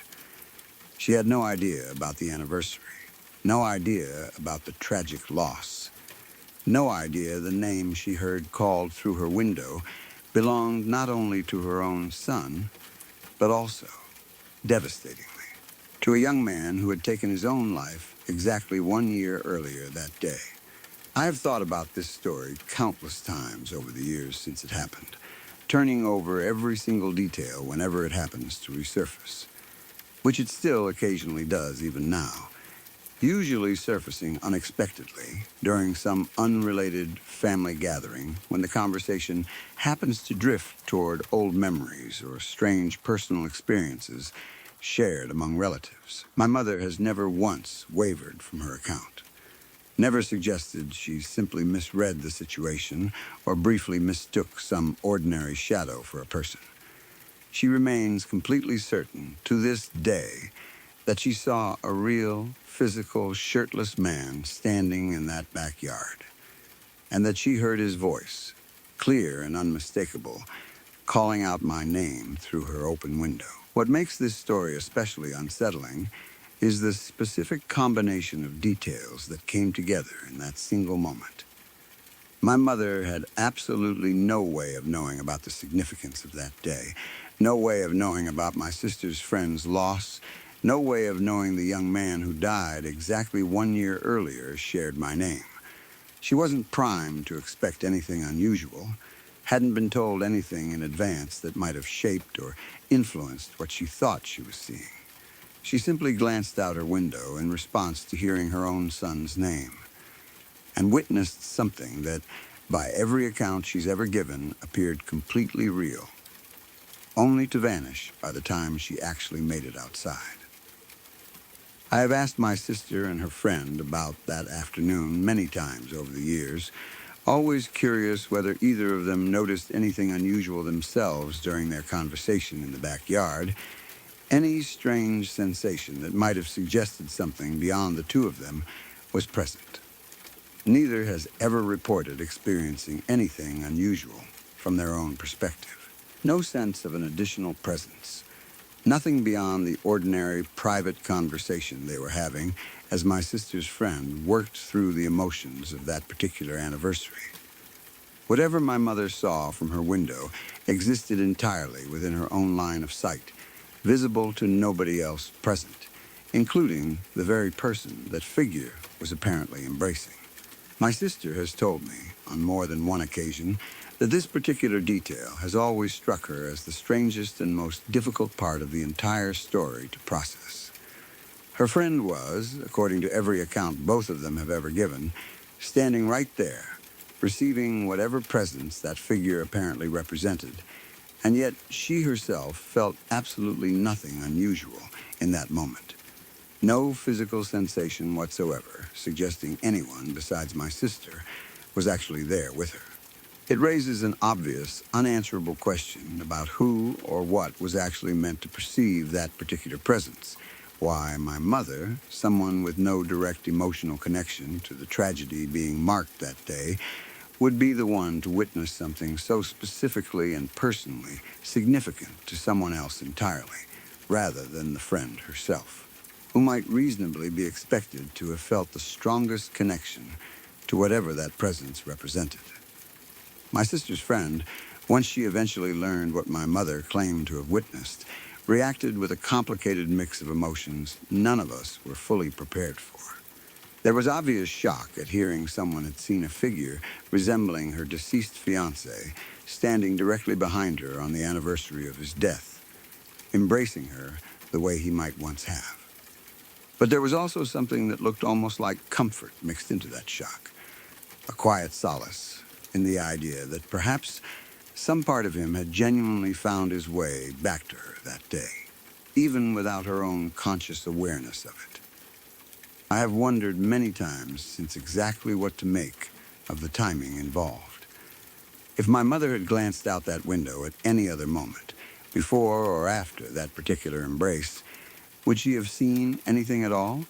Or would the whole thing have simply gone unwitnessed entirely, existing only within whatever realm allowed it to happen in the first place? The fact she happened to look outside at precisely the right moment, drawn specifically by hearing a name carrying such unexpected significance, has always struck me as almost too precisely timed to be pure coincidence, though I recognize how difficult it is to draw firm conclusions from something as unverifiable as the exact timing of an unexpected glance out a window. I have thought, too, about how differently this entire situation might have unfolded if my mother had never actually gone outside to confront who she believed was me. If she had simply watched from the window without intervening at all, remaining upstairs a moment longer before eventually deciding on her own to head down and outside. My mother has never fully recovered from how unsettling that afternoon felt to her, even now that she understands the full context. She has mentioned more than once that hearing the specific male voice calling my name remains the single most vivid and disturbing detail of the whole experience for her, more unsettling even than the visual image itself. She has said the voice sounded completely convincing, completely real, indistinguishable from an actual living person calling for her attention, which is precisely why she reacted with such immediate certainty rather than questioning whether something else entirely might be happening in that yard. She has told me, more than once, that even years later, she still sometimes finds herself briefly glancing toward that same section of the backyard whenever she happens to be near that particular window.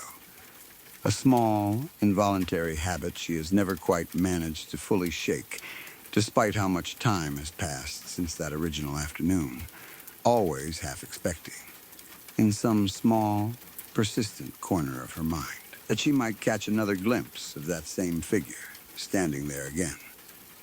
I don't have any tidy explanation to offer for what actually happened that afternoon, no satisfying theory that fully accounts for every specific detail my mother has consistently described over the years. What I do know is that my mother, a fundamentally practical, unimaginative person by nature, someone who has never before or since claimed to experience anything remotely similar, remains completely convinced, all these years later, that she witnessed something genuinely inexplicable that day, something that only made sense in the most unsettling way possible, once the full context of my sister's friend's tragic loss finally came to light. I have thought, too, about how differently this entire situation might have unfolded if my mother had never actually gone outside to confront who she believed was me, if she had simply watched from the window without intervening at all, Would the figure have stayed visible longer, continued that quiet embrace a while before eventually fading on its own? Or was its disappearance directly tied to the moment her presence shifted from passive observation into active intervention? These are questions I recognize will never actually be answered, existing purely as speculation born from turning this story over so many times in my own head, unable to fully let it rest, despite how many years have now passed since that particular afternoon. Sometimes I wonder whether the entire encounter was somehow tied specifically to that brief window before intervention, some fragile balance that could only exist as long as it remained unobserved by anyone with a stake in disrupting it.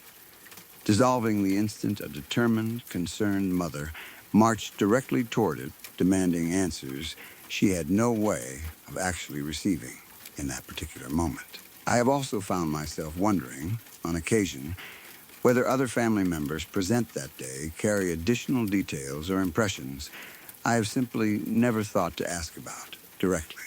My sister was quite young at the time, relative to how vividly she recalls certain other memories from that same general period.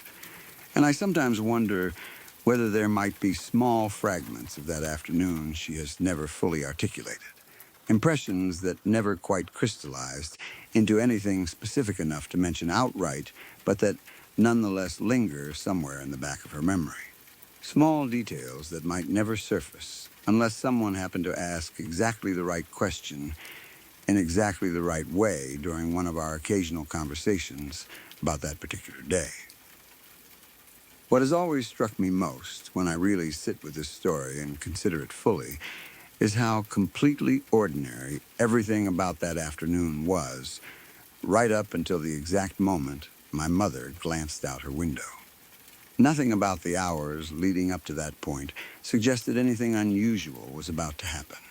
It was simply an ordinary school day, an ordinary after-school routine, an ordinary visit from a family friend seeking quiet company during a genuinely difficult personal anniversary. Nothing about any of it distinguishing that particular afternoon from countless other unremarkable days before it.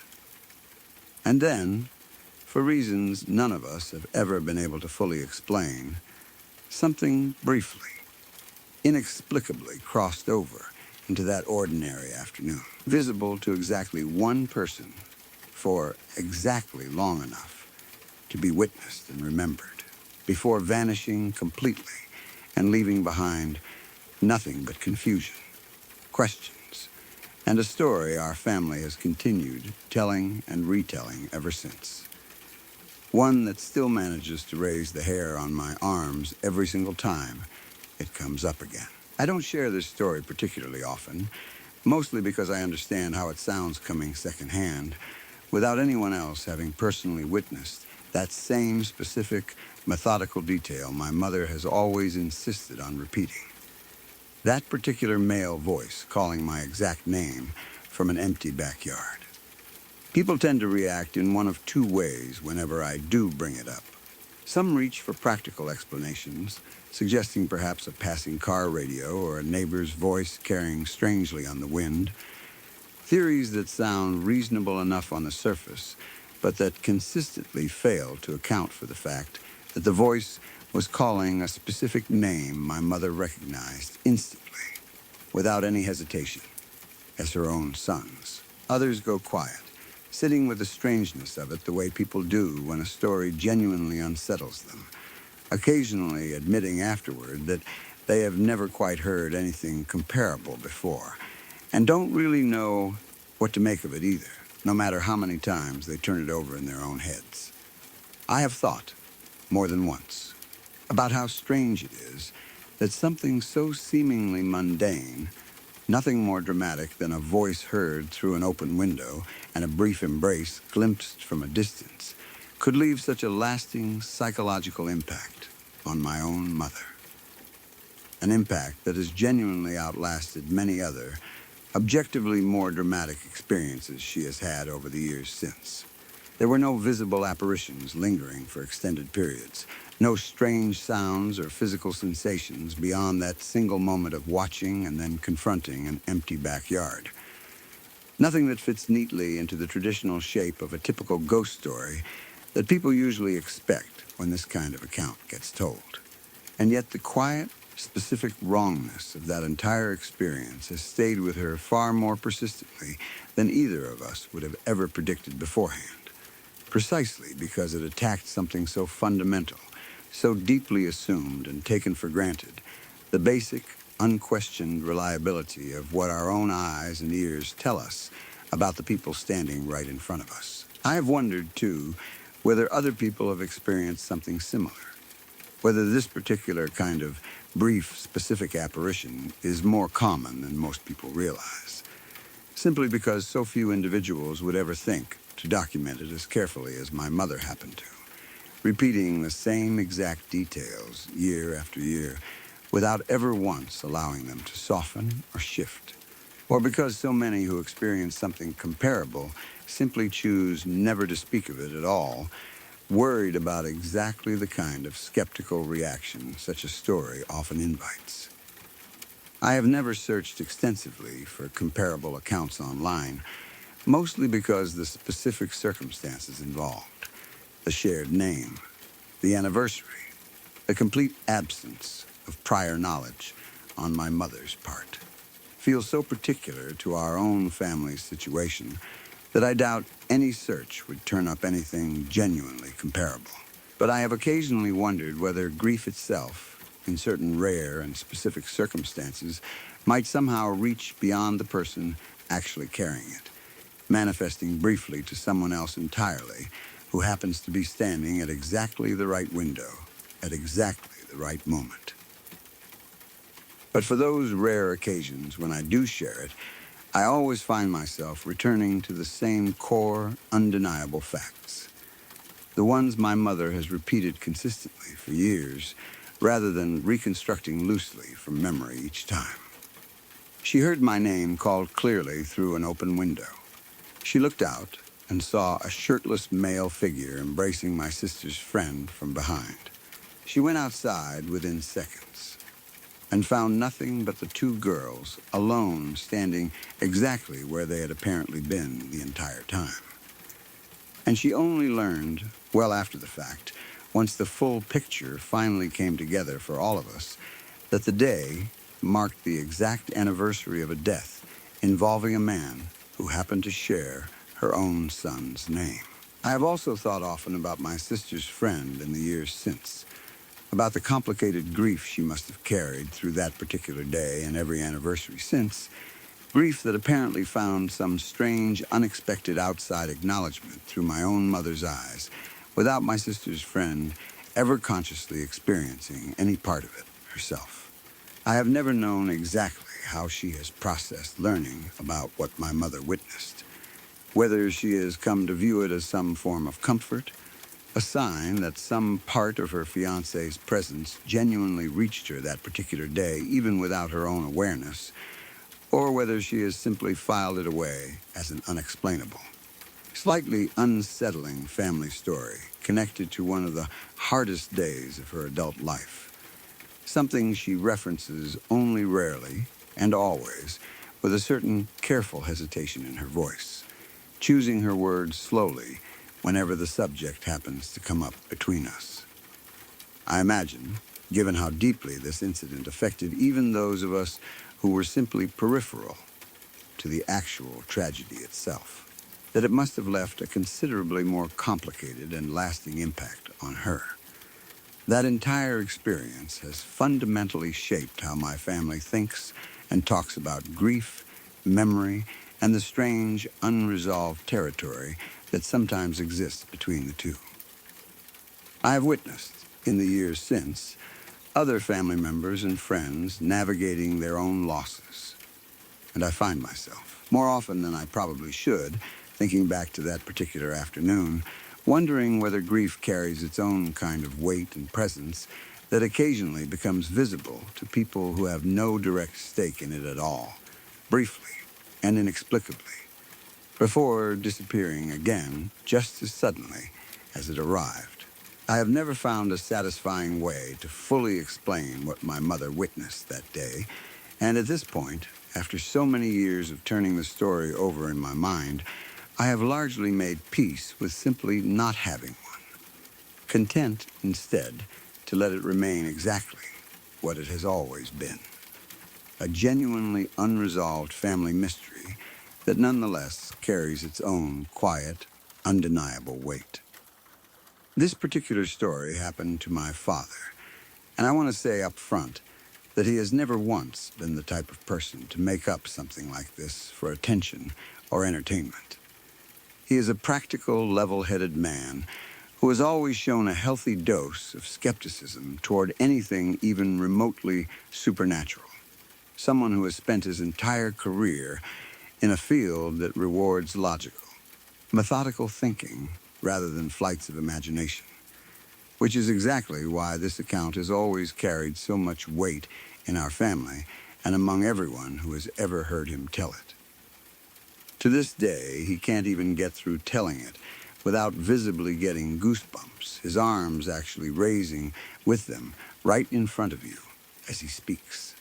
A physical reaction he has never once been able to control or hide, regardless of how many times he has now told the story to different people over these past several months since it originally happened. It happened around 6 months ago, while my parents were away on a short vacation, staying at a friend's beach house for the weekend. A small getaway they had been looking forward to for weeks beforehand, nothing about the planning or the trip itself suggesting anything unusual was ever going to happen. The whole excursion planned as nothing more than a simple, relaxing break from their ordinary routine back home. This particular friend, who owned the property, had always mentioned in passing that the house right next door had gone through 5 different owners over the roughly 3 years he and his family had owned their own place, a fairly high turnover rate for a relatively small stretch of coastline that had always struck my parents as mildly curious whenever it came up in casual conversation over the years.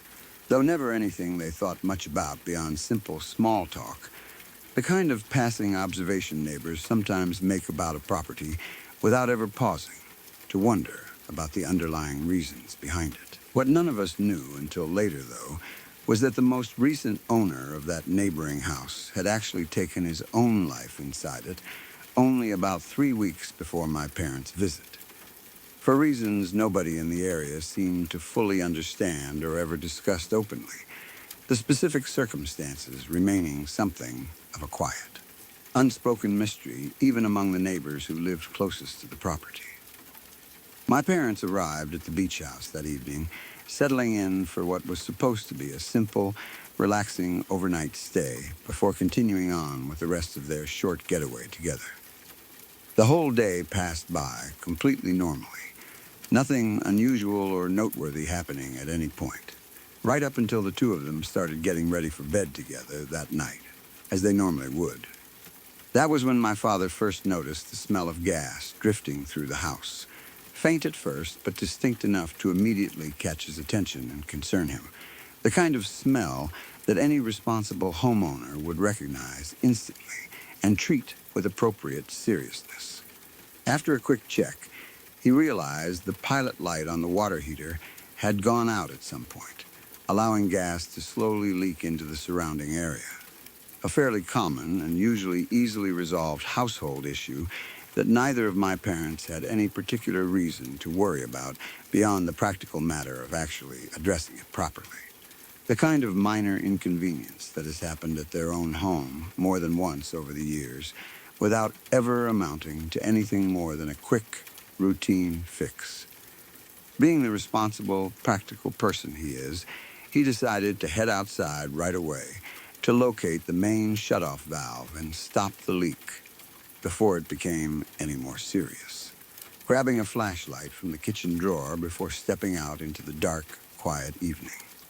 While he was out there in the dark, working his way around the side of the house, searching for the shutoff, he told us he began experiencing a genuinely strange, creeping sensation.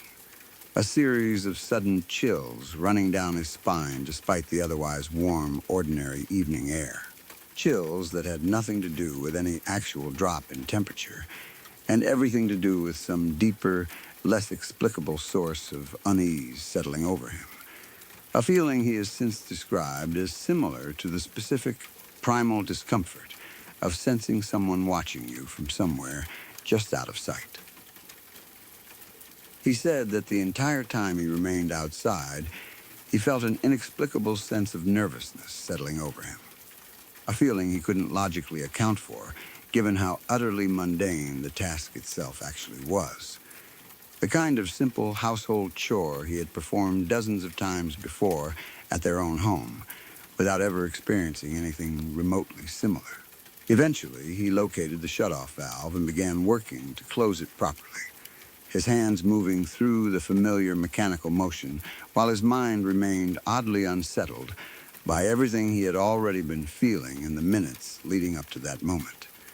That same nagging sense of wrongness, refusing to fully dissipate, even as he focused on the straightforward physical task in front of him.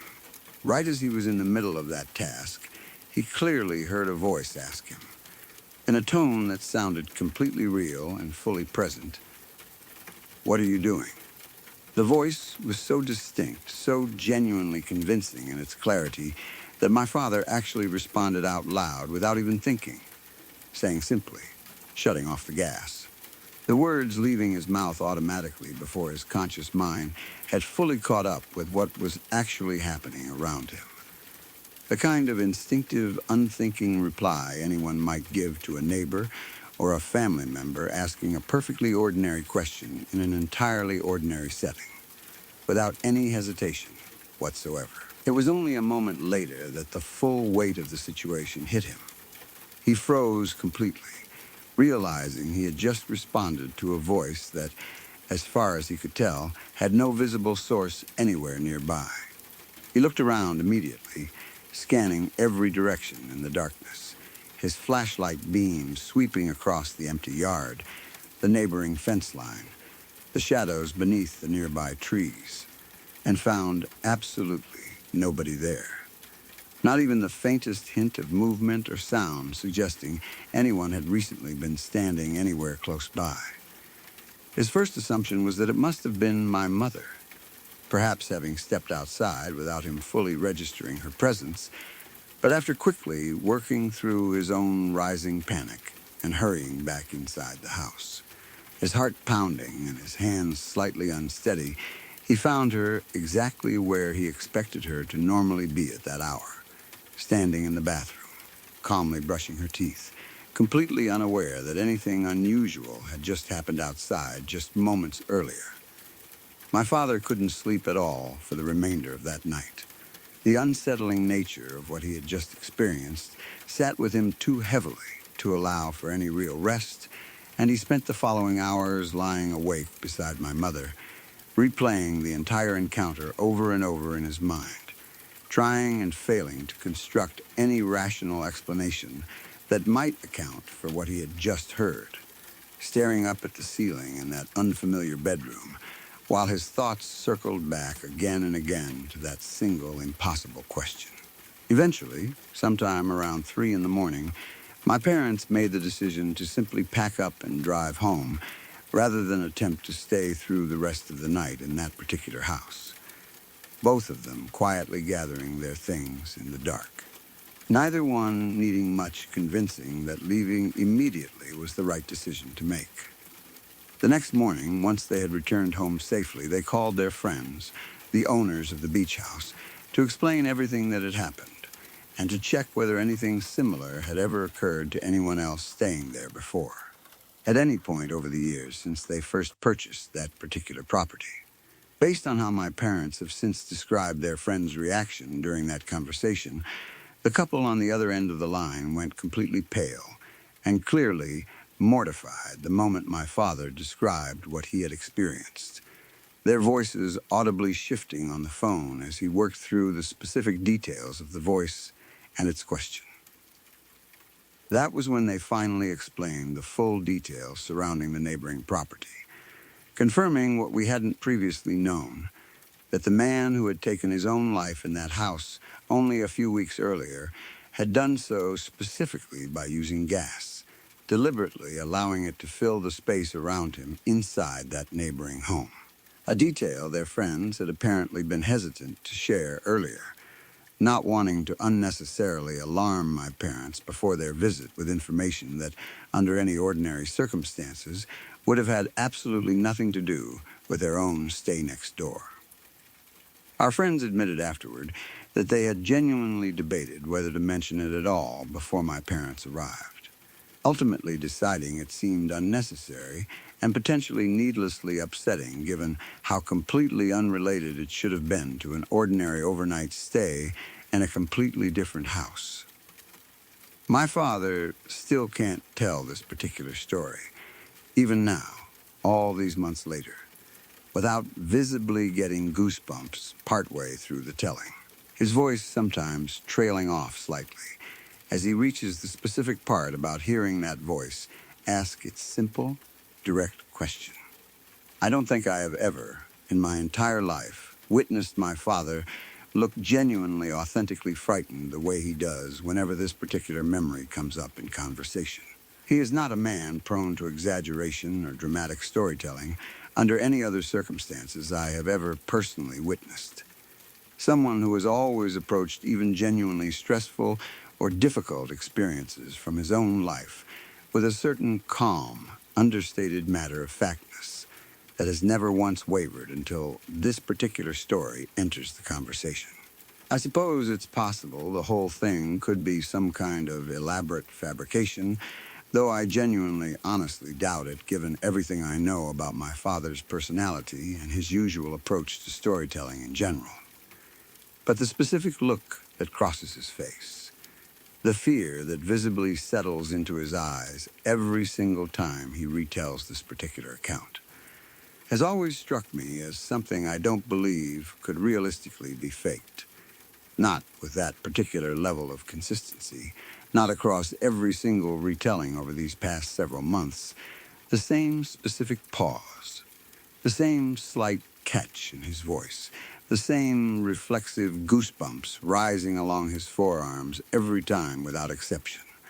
I have thought about this story a great deal since my father first told it to me himself, turning over every specific detail in my mind whenever it happens to resurface in family conversation, which it occasionally still does, usually during quiet evenings when old stories naturally tend to come up between family members, whether over dinner or during a long car ride when conversation naturally drifts toward memory and reflection.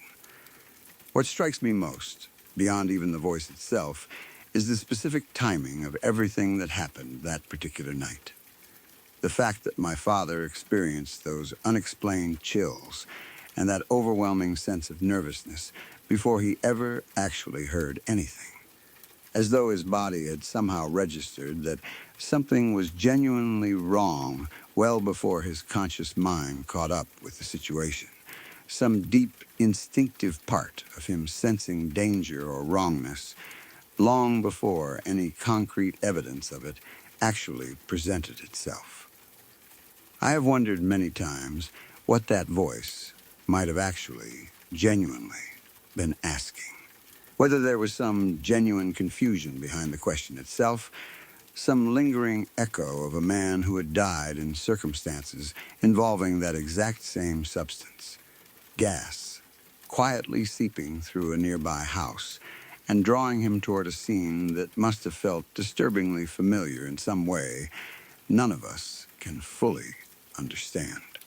The specific phrasing, "What are you doing?" has always struck me as an unusually calm, almost curious thing to say. Nothing aggressive or threatening about it whatsoever. Simply a straightforward question posed directly to my father in that otherwise empty darkness. The kind of thing you might ask a neighbor puttering around outside on an ordinary evening rather than anything resembling a genuine threat or warning. My mother, for her part, has never claimed to have heard or sensed anything unusual herself that particular night. remaining entirely unaware that anything out of the ordinary had even happened until my father came rushing back inside the house, visibly shaken and clearly desperate to confirm she was safe and accounted for.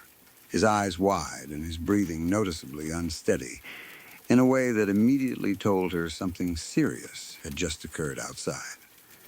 She has mentioned in the months since that she has never doubted my father's account for even a moment, having known him for so many years and having never once witnessed him behave the way he did that particular night, before or since, his hands actually trembling slightly as he explained to her what had just happened outside, his voice carrying a genuine shakiness that she had rarely, if ever, heard from him during their entire marriage together, a shakiness that alone told her something profoundly real had frightened him, regardless of whatever explanation might eventually account for it.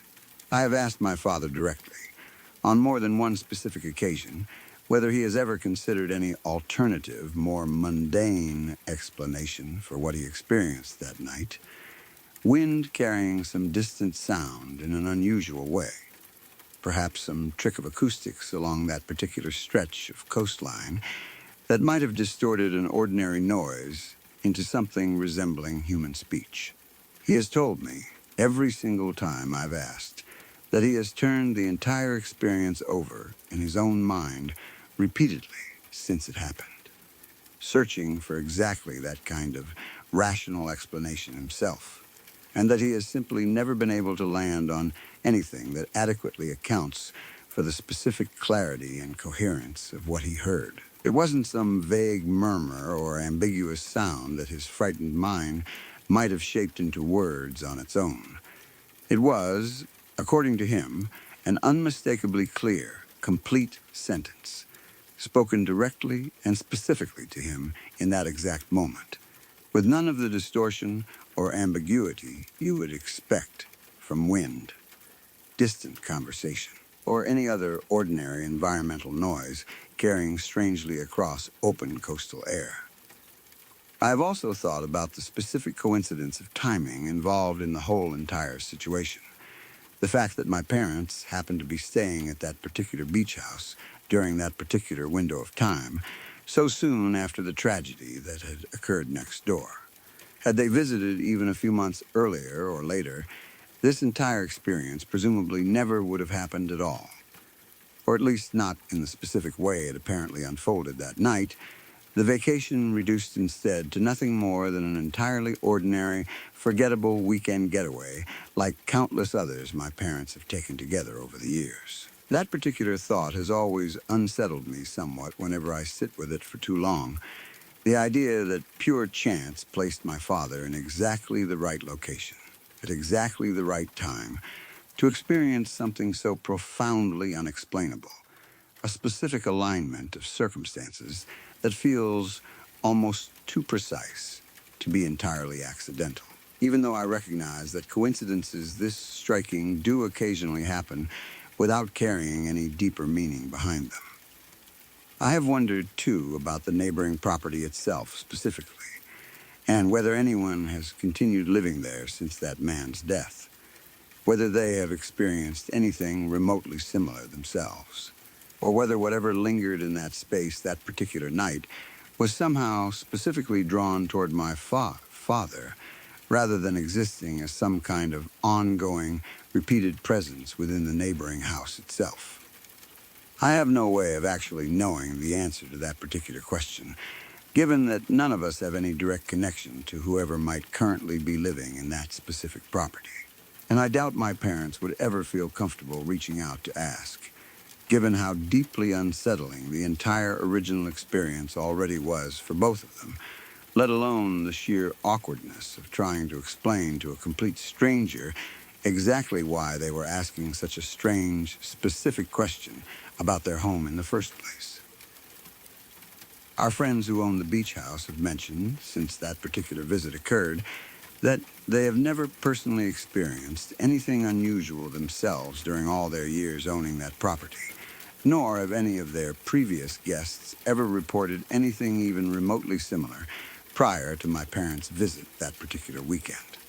A fact that has only added to the overall strangeness of the entire situation rather than offering any real reassurance. Whether that means my father's experience was somehow uniquely tied to the specific timing of his visit, occurring so soon after the tragedy next door, or whether it was simply an isolated incident that happened to align with an already unsettling piece of local history, remains something none of us have ever been able to fully work out, no matter how many times we have discussed it as a family in the months since. I have noticed, over the months since my father first personally told us this story, that he has become noticeably more hesitant about staying in unfamiliar houses in general, always asking more questions than he used to about a property's history whenever we travel somewhere new as a family, questions he never used to think to ask before that particular vacation. My mother has mentioned that he checks the pilot lights and gas connections more carefully now, too, whenever they stay somewhere with that kind of setup. A small, understandable habit that is clearly developed directly out of that particular night's experience. One that has become almost automatic for him now, performed quietly and without much comment whenever they arrive somewhere new.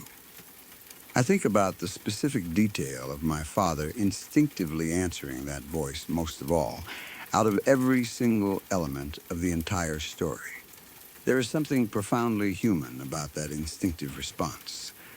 The automatic politeness of answering a question asked directly to you, even before your conscious mind has had any chance to process how strange and impossible the situation actually is. It suggests, at least to me, a level of genuine, unrehearsed authenticity to the whole account that would be difficult to intentionally fabricate. That specific, involuntary human reflex of simply answering when spoken to, regardless of the circumstances surrounding the question itself, the kind of automatic, unthinking social reflex that simply cannot easily be manufactured after the fact when someone sits down deliberately to construct a fictional story for effect. I don't know, ultimately, exactly what my father encountered that particular night outside that beach house. Whether it was genuinely some lingering trace of the man who had died there so recently, drawn somehow toward another person handling that same specific substance that had ended his own life, or whether there is some other explanation entirely that none of us have managed to identify or fully understand. What I do know is that my father, a man who has never shown any particular interest in or inclination toward believing in the supernatural throughout his entire life, remains completely shaken by what happened that night, unable to discuss it even now without an authentic, visible fear crossing his face, a fear that has never once faded or softened, no matter how many months have now passed since that particular vacation. I have thought, too, about how differently that entire night might have unfolded had my father simply not noticed the smell of gas at all, had the pilot light issue gone unnoticed until morning, or had he handled the shut-off process during daylight hours under entirely different, less unsettling circumstances. There is something particularly disturbing about the specific combination of factors that came together that night. The darkness, the isolation of standing outside alone at that particular hour, the underlying anxiety already stirring in him before he ever heard anything at all, as though the entire situation had been arranged with an almost deliberate precision to produce exactly the kind of genuinely frightening encounter he ended up experiencing, each individual element seeming to build naturally toward that final, unmistakable moment, rather than occurring as some kind of random, disconnected accident. I have also found myself wondering over these past several long months what it must have actually felt like for my father in that specific instant, right after he responded to the voice, that brief window before the full realization hit him that he had just spoken aloud to something, or someone, entirely invisible. He has described it to me as a strange, unusual kind of delay, almost like his body reacted first, engaging in the ordinary social reflex of answering a question, while his conscious mind lagged a half-second behind, still catching up with the reality of his situation. By the time that realization finally fully landed, he says, the fear arrived all at once, hitting him with a suddenness that felt almost physical, a wave of cold, sudden dread settling over him even as the actual night air remained perfectly warm and unremarkable around him. My younger siblings have heard this particular story now, too, at various points over the past several months, and their reactions have varied considerably depending on their own individual temperaments. My younger brother, always the more clearly skeptical one in our family, has pressed my father repeatedly for additional details, asking pointed questions about wind direction, distance from the neighboring property, whether any windows happened to be open nearby that might have allowed sound to travel unusually from somewhere else entirely. My father has patiently answered every single one of those questions each time they've come up, always arriving back at the same fundamental conclusion that nothing about the physical layout of that property or the conditions that particular night offers any satisfying explanation for what he actually experienced. My younger sister, by clear contrast, has always reacted with immediate, unquestioning acceptance of the story exactly as our father tells it, never once pushing for alternative explanations the way our brother tends to. She has mentioned, more than once now, that watching our father's face while he tells this particular story has always been more convincing to her than any of the actual details themselves, that the specific, consistent fear crossing his features every single time carries more weight, in her mind, than any rational counter-explanation anyone could possibly offer. I think, in the end, what makes this particular story stay with me so persistently isn't only the strangeness of the voice itself, but the fact that it happened to my father specifically, a man I have known my entire life as steady, unshakable, and consistently rational in nearly every situation I have ever personally witnessed him navigate. Someone who has weathered plenty of genuinely difficult moments over the years without ever once losing that particular calm composure. Watching him become visibly rattled by a memory, months after the fact, has taught me something about the genuine, lasting weight certain experiences can carry, regardless of how firmly a person otherwise believes in logic and explanation. I don't know whether I will ever fully understand what actually happened to him that night outside that beach house, but I know I will never forget the specific way his voice changes and the goosebumps that rise along his arms every single time he tells it, a reaction that has remained exactly as vivid and exactly as involuntary now as it apparently was the very first time he ever described it to me. My mom and I were out for a walk around the neighborhood one summer evening when I was in high school. It was one of those warm nights when the air felt heavy and damp, and everything outside seemed louder than usual. The sun had already gone down, but it had not been dark for very long. The streets were quiet, the houses were mostly dark, and every now and then we could see the glow of a television through someone's window. The neighborhood was usually peaceful. Nothing strange ever really happened there. It was the kind of place where people knew each other, where older neighbors had lived in the same houses for years, and where you could take a walk late in the evening without thinking much about your surroundings. That night, the frogs were unbelievably loud. There were ponds and patches of wet grass around the neighborhood, and during the summer, the frogs came out in huge numbers. They would make all kinds of sounds throughout the night. Some were deep and slow, while others were sharp and almost mechanical. When there were enough of them calling at once, it could sound like the entire neighborhood was filled with noise. My mom and I were used to it. We were walking side by side, talking about ordinary things, barely paying attention to the frogs, when we passed one particular house. That was when I heard it. At first, I honestly thought someone was yelling from inside the house. It sounded like a woman screaming for help. It wasn't a normal scream either. It was the kind of scream that immediately makes you stop and listen. It had panic in it. Fear. The sound seemed to come from somewhere inside the house. And for a second, I couldn't tell if I had really heard it or if my brain had somehow turned one of the frog calls into something that sounded human.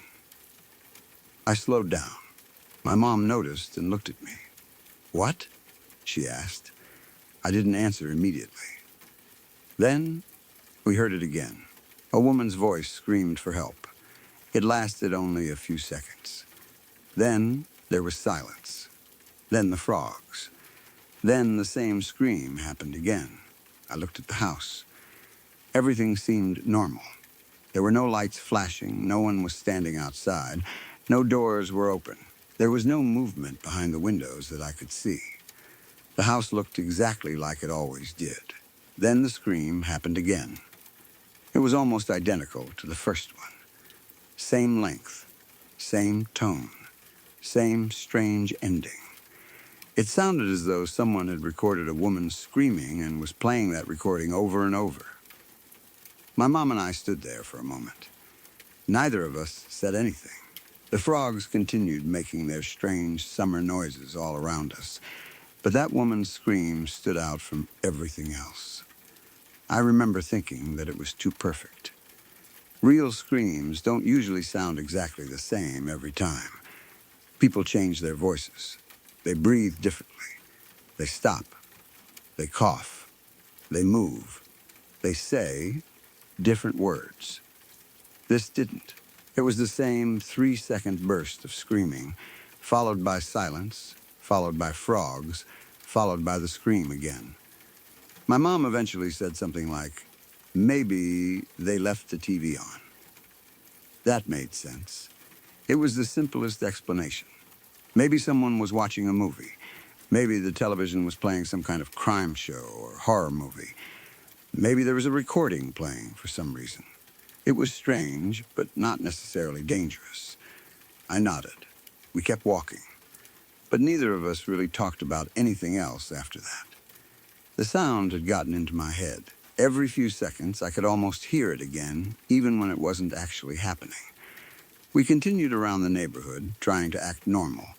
The frogs were everywhere, filling the warm air with their calls. Cars occasionally passed on the road. Somewhere in the distance, a dog barked. But I kept thinking about that house. I kept wondering why the scream sounded so real. I also kept wondering why someone would leave a television playing that loudly. The house belonged to an older man. He was a widower who had lived there for years. I didn't know him very well. I had seen him outside from time to time, usually doing something around the yard or slowly walking toward his car. He was quiet and kept to himself. Some of our neighbors knew him better. Because he was getting older and had difficulty doing certain things around the house, a few people in the neighborhood had a key. They would occasionally stop by to help him with housework, pick up things he needed, or check on him. As far as I knew, there was nothing unusual about the house. That made the screaming even stranger.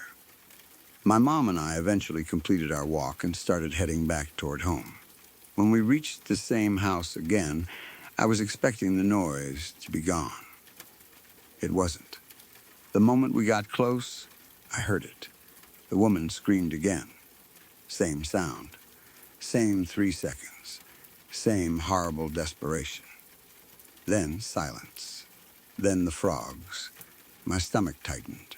I looked at my mom. She looked at me. Neither of us laughed this time. If it had only happened once, we probably would have forgotten about it. If it had been a television, it would have been easy to explain. But it was still happening, over and over. The exact same scream. We stood there listening. It happened again, and again. I remember feeling a strange pressure in my chest. Nothing dramatic. I wasn't screaming or panicking. It was just that uncomfortable feeling you get when something seems wrong, but you can't explain why. My mom finally said, "That's weird." I agreed. We talked about whether we should knock on the door. Neither of us really wanted to. It wasn't our house, and we didn't know whether the owner was home. We didn't want to bother an elderly man late at night because of what might simply be something playing on his television. But something about the sound bothered us. Eventually, we decided to go home. We figured we could mention it to one of the neighbors who had a key. If they thought it was worth checking, they could go inside. That seemed reasonable. So we continued home. The rest of the evening passed normally, but I couldn't stop thinking about the scream. Even after I went inside, I could still remember it perfectly.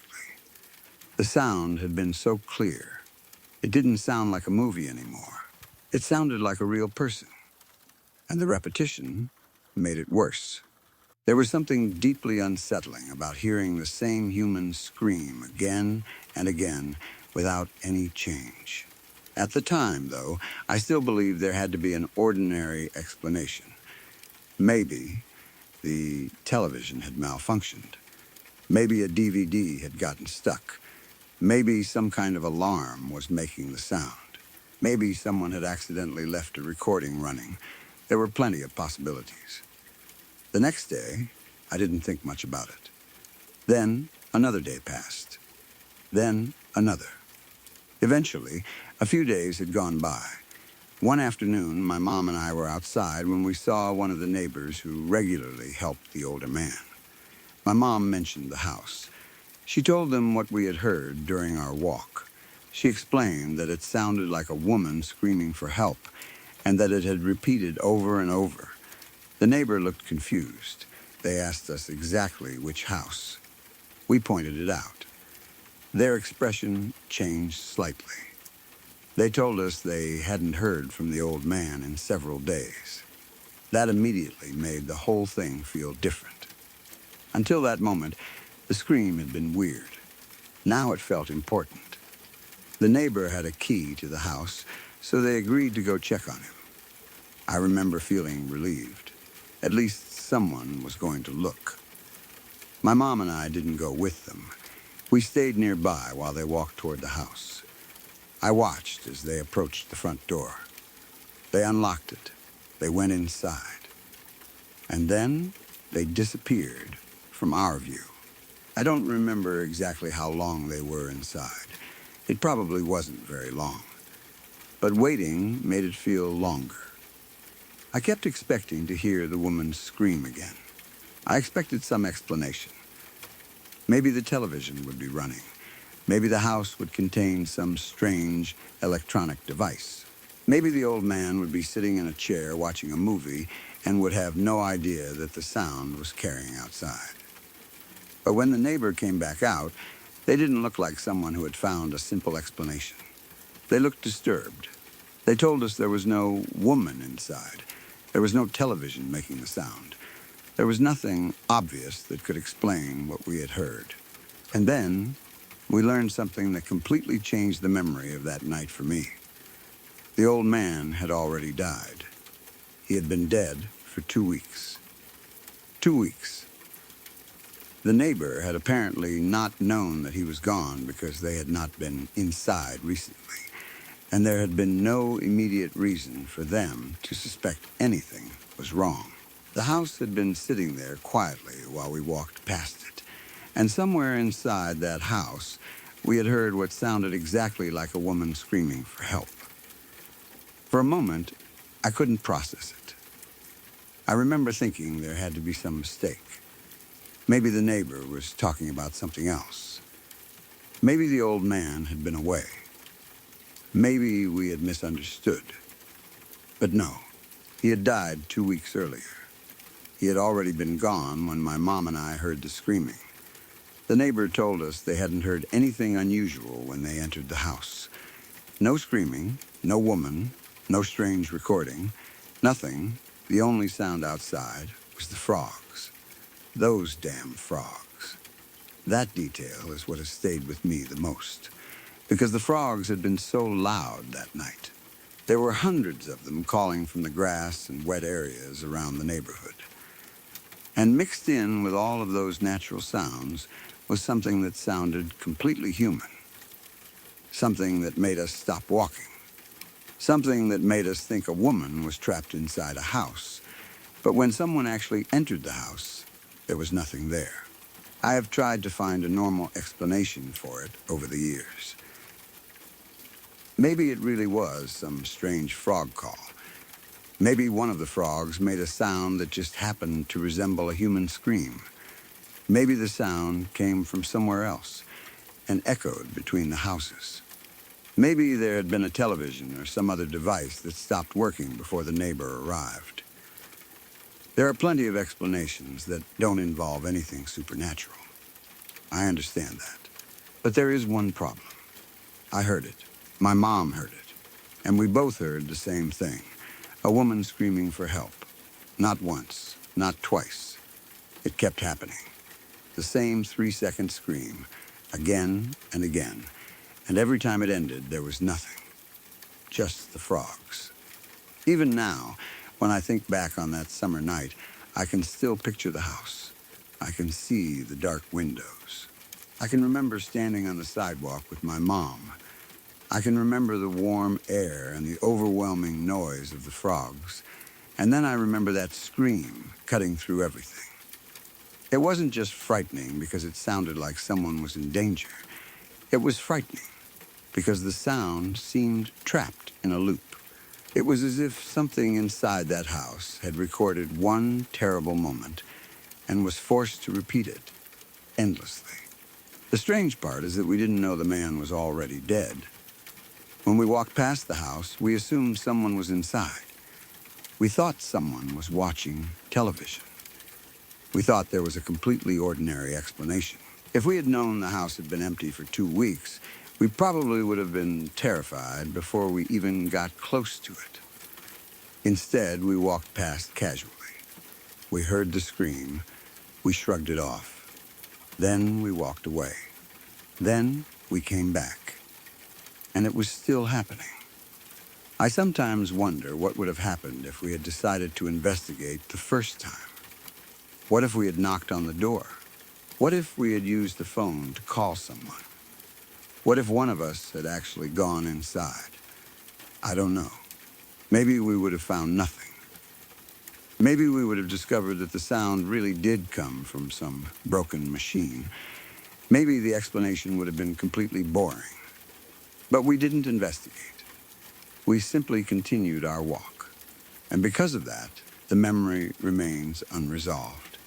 There is no final explanation, no broken television, no faulty alarm, no hidden speaker, no woman. Nothing, just an empty house belonging to a man who had already been dead for 2 weeks. And outside that house, the frogs continued calling as if nothing unusual had happened. That was years ago, but I still get an uncomfortable feeling whenever I hear frogs making those loud summer sounds. Most of the time, I know exactly what I'm hearing. I know frogs can make strange noises. I know sounds can travel in ways that are difficult to judge at night. I know the human brain is very good at turning unfamiliar sounds into familiar ones. But sometimes, when everything is quiet, and I hear a frog call from somewhere in the darkness, my mind goes back to that street. I remember the house. I remember my mom looking at me, and I remember that woman's scream. 3 seconds. Then silence. Then frogs. Then the same scream again. The worst part is that we never found out where the sound actually came from. The neighbor went inside. The old man was already gone. The house was quiet. There was no woman waiting for help. There was no explanation waiting for us either. Just an empty house and the sound we had heard coming from it. That is why the memory still bothers me. If we had heard a strange noise once, I could dismiss it. If we had heard something that sounded vaguely human, I could blame the frogs. But we didn't hear a vague noise. We heard a woman screaming for help. and we heard it repeating over and over in exactly the same way. The old man had been dead for 2 weeks. To this day, I don't know what my mom and I actually heard that night. I only know that when we passed that house, something screamed. And whatever it was, it sounded like it desperately wanted someone to hear it. There are some wonderful things about being young, poor, and in love. There is something special about having almost nothing, but still believing that the person beside you is enough.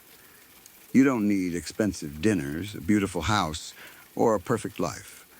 Sometimes just having someone to come home to feels like everything.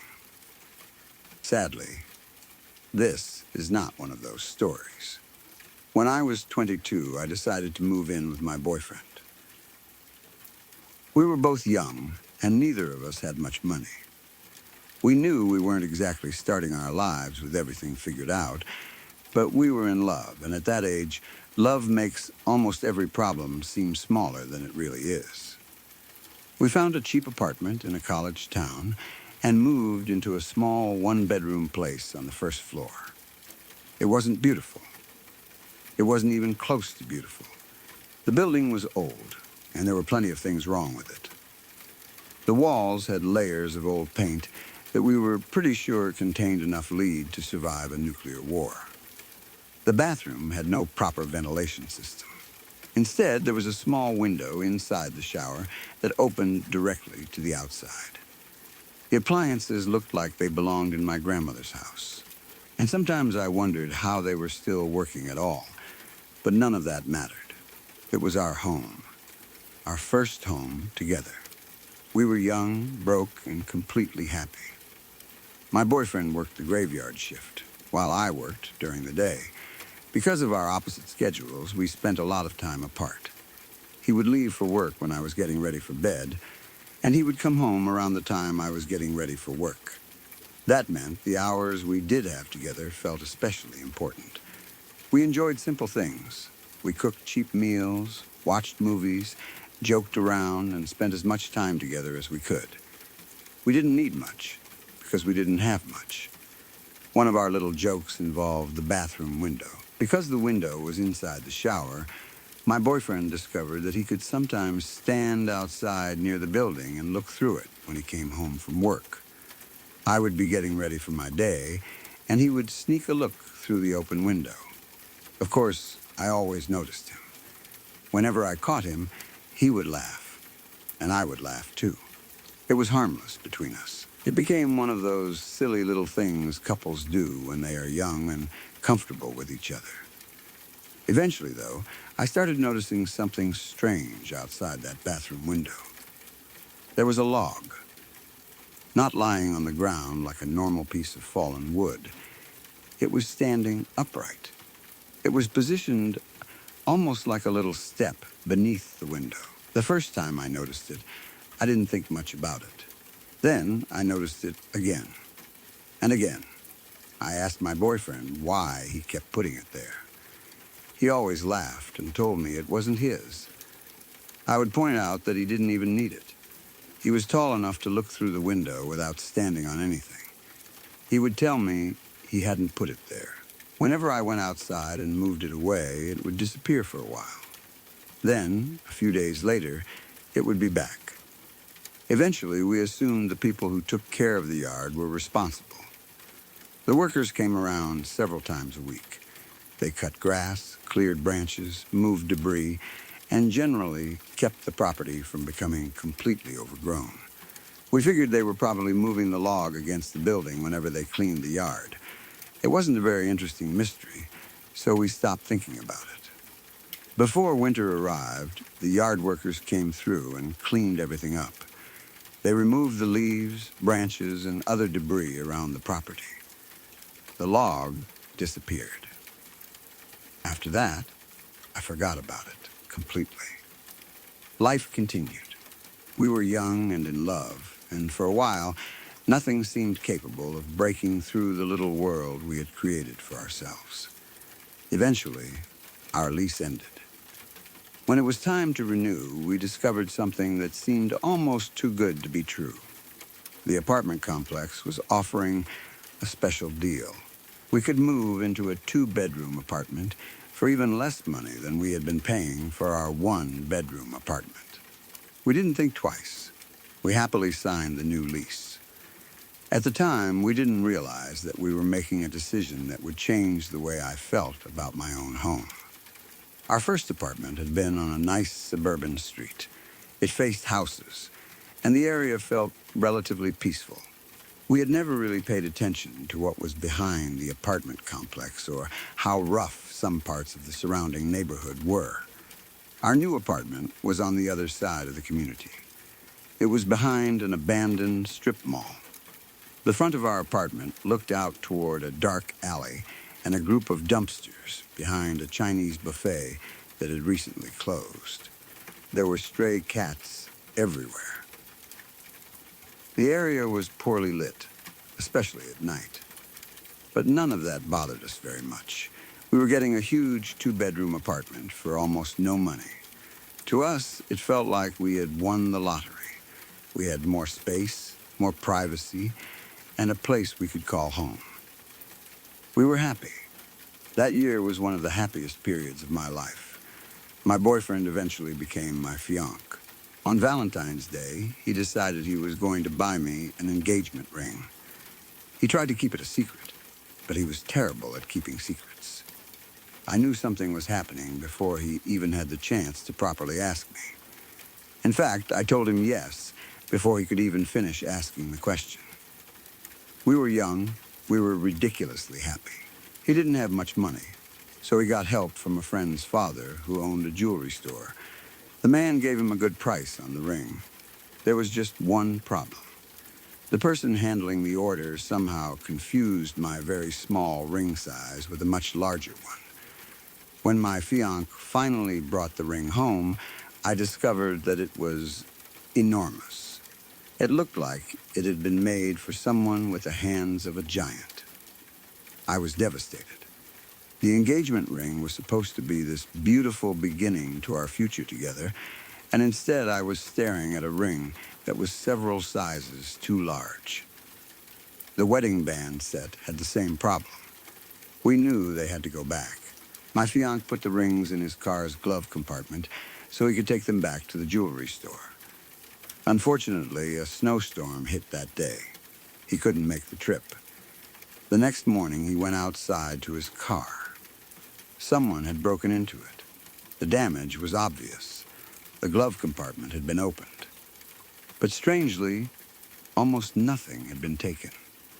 The only thing missing was the rings, our engagement rings, the rings we had just bought, the rings that were supposed to mark the beginning of our marriage. They were gone. We didn't have enough money to simply buy new ones. So, we did what we could. We went to pawn shops around the area. We showed people pictures and described the rings. We asked whether anyone had brought them in. Nobody had seen them. Eventually, we had to accept that we weren't getting them back. I tried to joke about it, but privately, it bothered me more than I wanted to admit. Whenever I saw a woman with large fingers wearing a silver ring with Celtic-style knotwork, I would immediately notice it. I would imagine that somehow she had my ring. I would tell myself that some worthless thief had stolen it and given it to his girlfriend. It was irrational, but I was angry. The rings had represented something important to us. And now, they were gone. Eventually, winter ended. Summer arrived. The weather warmed up and we started opening the windows again. Warm air came into the apartment. We could hear the sounds of the neighborhood outside. Cats moved around the dumpsters. People came and went. The days were long.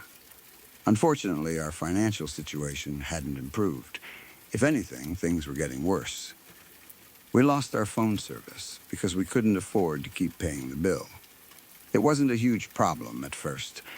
We didn't talk to many people anyway. Most of our time was spent together. We had each other. At the same time, the city was struggling with money. Police funding was being reduced, and several stations were closed. Some of the cuts affected our neighborhood. But during the daytime, none of that seemed important. Our little part of the neighborhood looked harmless under the summer sun. The dumpsters didn't seem frightening. The alley didn't seem dangerous. The abandoned strip mall was just an ugly building we had gotten used to seeing. At night, though, everything changed. The same places looked completely different when the light disappeared. Still, we didn't spend much time thinking about it. We had become comfortable there. That comfort was exactly what made what happened next so terrifying. One night, my fiancé went to bed earlier than usual. I had spent the entire day working and felt exhausted, but I wasn't ready to sleep yet.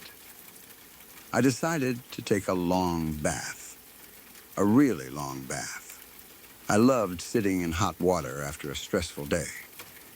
It was one of the few things that made me feel completely relaxed. I walked into the bathroom and started filling the tub. I added bath salts and bubble bath. Then I opened the bathroom window. Warm summer air came through the opening. The apartment could get stuffy, and I liked having fresh air moving through the room.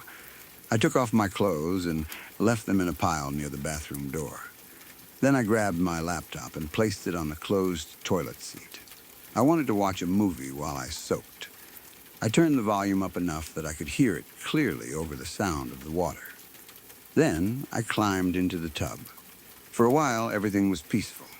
I watched one movie, then another. Time passed without me paying much attention to it. The apartment was quiet. My fiancé was asleep. The neighborhood outside was mostly silent. The warm air moved through the open window.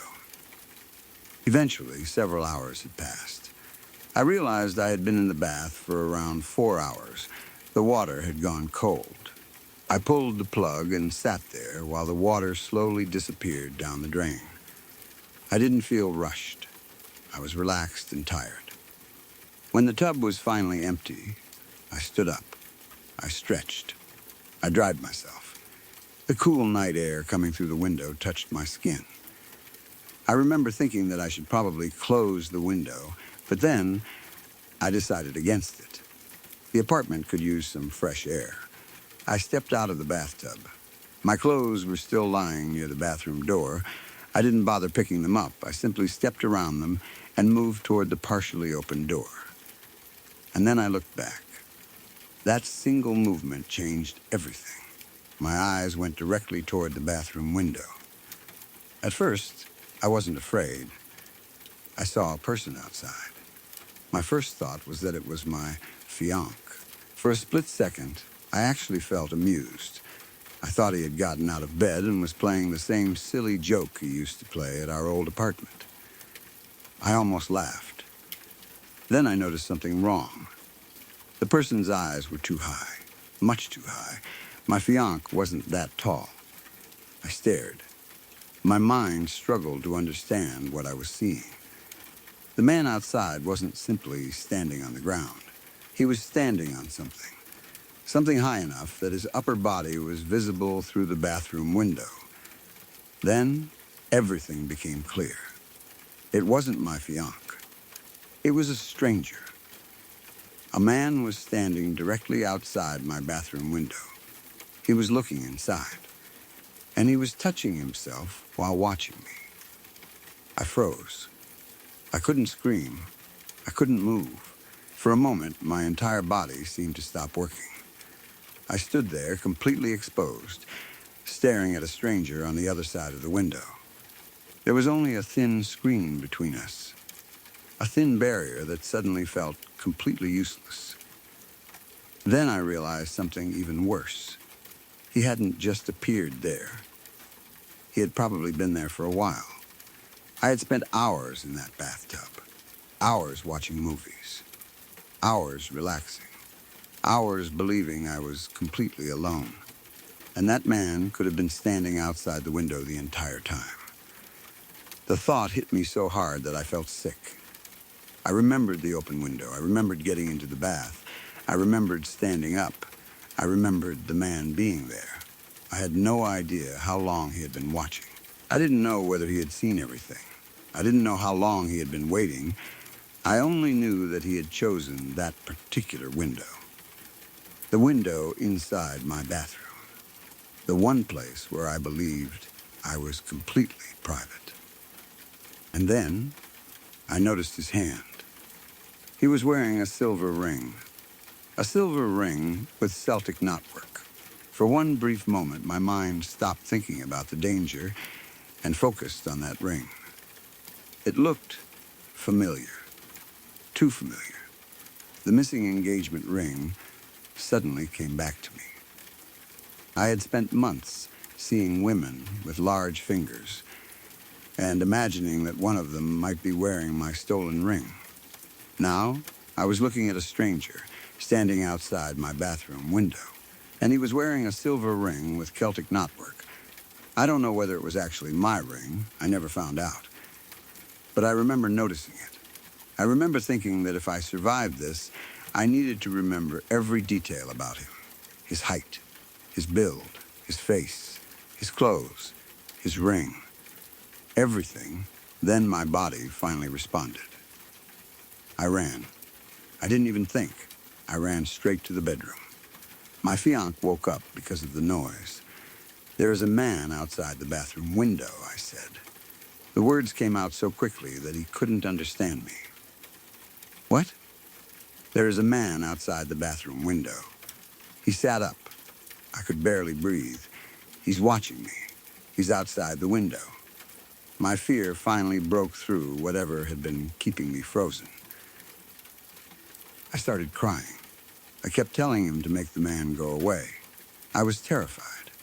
The realization that someone had been outside that window while I was bathing was almost impossible to process. My fiancé got out of bed immediately. He went toward the bathroom. By the time he looked outside, there was nobody there. The man had disappeared. My fiancé checked around the apartment. He looked outside. He checked the area around the building. There was nothing. No stranger. No footsteps that we could clearly identify. Nothing, except the log. The same kind of log I had seen at our old apartment. There it was, standing upright beneath the bathroom window. Almost like a step. The sight of it made everything feel even worse. I had spent months wondering why a log kept appearing beneath the bathroom window at our old apartment. At the time, I had assumed it was nothing. Now I couldn't stop thinking about it. Maybe it had never been random. Maybe someone had been using it. Maybe someone had discovered that a person could stand on it and look through the window. Maybe the log had always been there for the same reason. I didn't know, and not knowing was terrifying. We reported what happened to the police. Because we no longer had phone service, we couldn't simply call. We had to get into the car and drive about 20 minutes to make the report. We explained what had happened. We told them about the man. We described the location. We mentioned the log. We mentioned the window. We mentioned the strange ring. But there wasn't much the police could do. The department was already stretched thin. There weren't enough officers available to investigate every suspicious person or neighborhood complaint. And we couldn't afford to break our lease and move. So we stayed. That was one of the hardest parts. The place that had once felt like our home no longer felt safe. Every window became a possible entrance. Every sound outside made me nervous. Every shadow made me wonder if someone was standing there. I covered every window with black contact paper. I didn't want anyone outside to be able to see inside. We also wedged boards into the windows so they couldn't be opened. The bathroom window never opened again. Not once. I didn't care how hot the apartment became. I didn't care how badly we needed fresh air. That window stayed shut. I also stopped going anywhere without pepper spray. I stopped leaving the apartment after dark. I became constantly aware of where I was and who was around me. The simple act of walking outside became stressful. But the worst part wasn't what happened that night. The worst part was what happened afterward, because the feeling that someone was still watching us never completely went away. For the rest of that year, I would sometimes hear something outside our bedroom window. The bedroom was next to the bathroom. The sound was faint. Sometimes it was barely more than a soft movement, a scrape, a shift, a quiet noise outside. I would lie in bed and listen. I would try to convince myself that it was an animal, maybe one of the stray cats, maybe a branch moving in the wind, maybe someone walking through the alley. But once you have seen a stranger standing outside your bathroom window, it becomes very difficult to convince yourself that every sound is harmless. I would wake my fiancé. He would get up and check. Sometimes he would find nothing.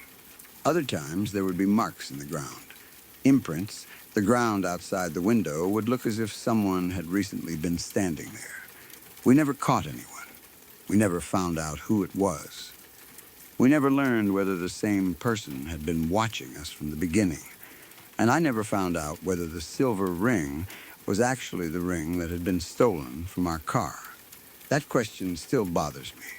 Was it a coincidence? Was it even the same ring?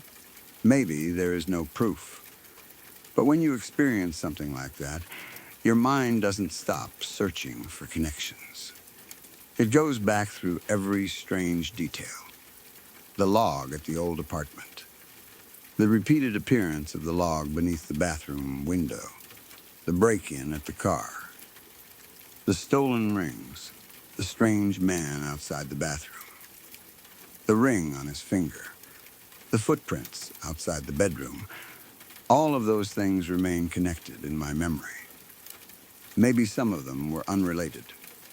Maybe most of them were.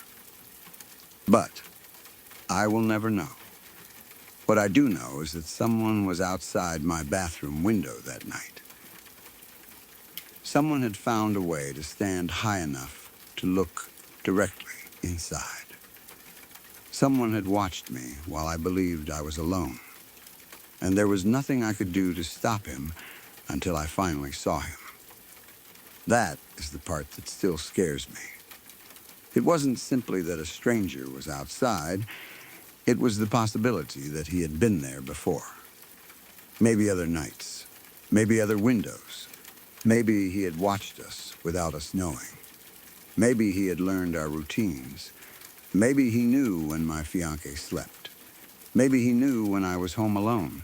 Maybe he knew when the apartment was quiet. I don't know. There are questions that I have learned not to ask because there are no answers.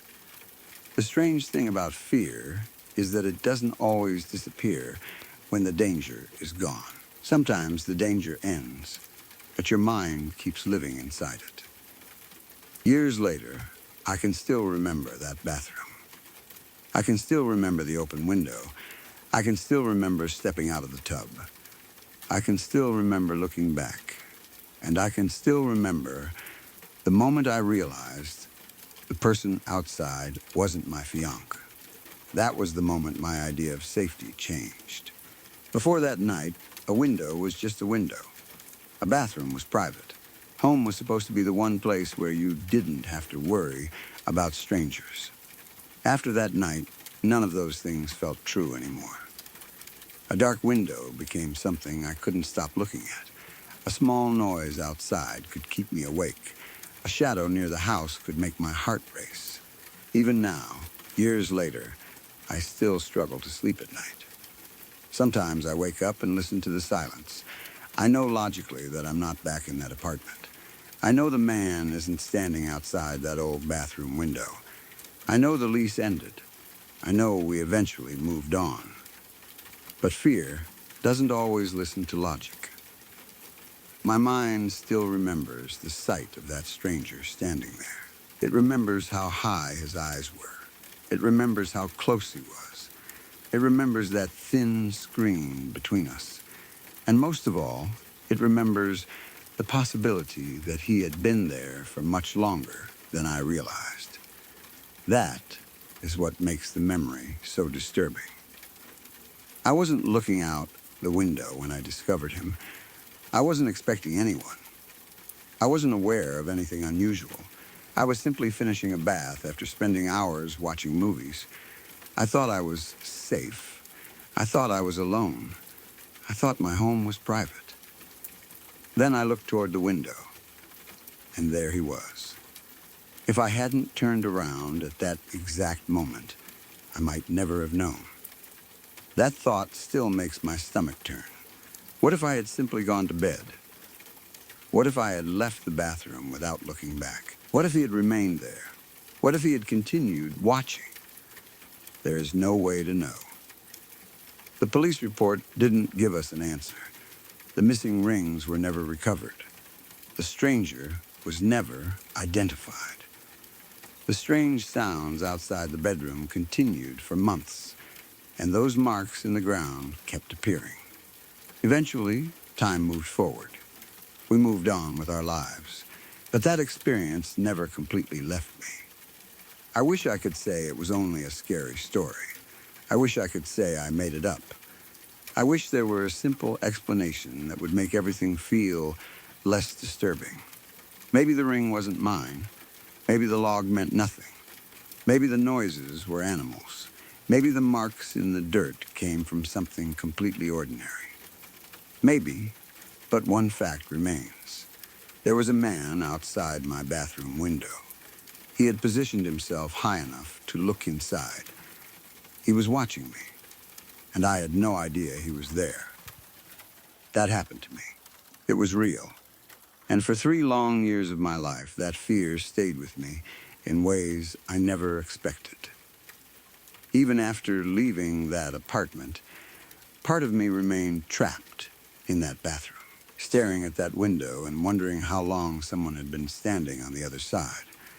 I still can't sleep peacefully at night. Sometimes I hear a small sound outside. Sometimes I see movement near a window. Sometimes I wake up for no reason and stare into the darkness.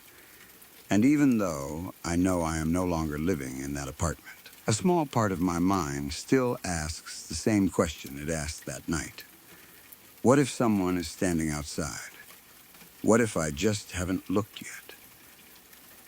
My mother told me this particular story, and I want to be clear about something before I even get into the details. My mother is a devout, deeply committed Christian, someone who has never once believed in ghosts, spirits, or anything remotely connected to the supernatural throughout her entire life. Someone who has always approached questions of faith and the afterlife strictly through the lens of her own religious convictions, rather than any looser, more folkloric sense of spirits lingering among the living. And yet she believes every single part of this story completely, simply because she was there herself and has never found any way to explain what actually happened. My mother's grandmother was a woman named Florence, and in her later years she suffered from a fairly severe case of dementia, the kind that slowly stripped away more and more of her ability to fully understand the world around her as time went on. A decline that unfolded gradually over several years, taking pieces of her memory and awareness bit by bit until very little of her earlier sharpness remained. It got bad enough that when her beloved dog, a small animal named Fluffy, eventually passed away, Florence had the dog cremated and kept the ashes displayed on her mantel, treating that urn as though it still somehow represented her living pet. Whenever my mother came to visit as a child, Florence would insist that she say hello to Fluffy, gently shaking the small urn as though the dog inside might somehow respond to the greeting, a small ritual my mother went along with every single time out of simple childhood politeness, even as she found the whole thing genuinely strange, even at that young age.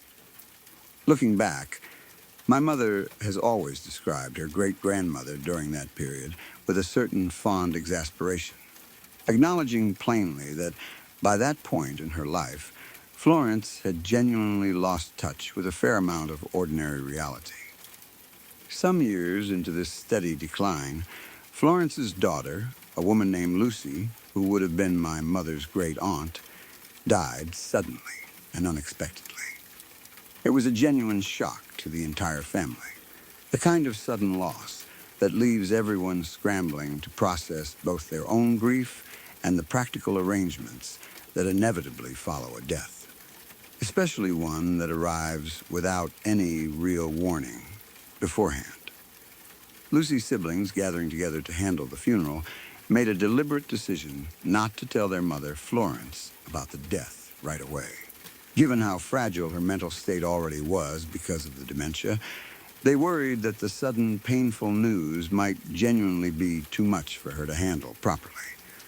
And they decided it would be kinder and safer to wait until after the funeral itself had already taken place before breaking the news to her, reasoning that shielding her from the initial shock might spare her at least some measure of unnecessary distress during an already difficult period.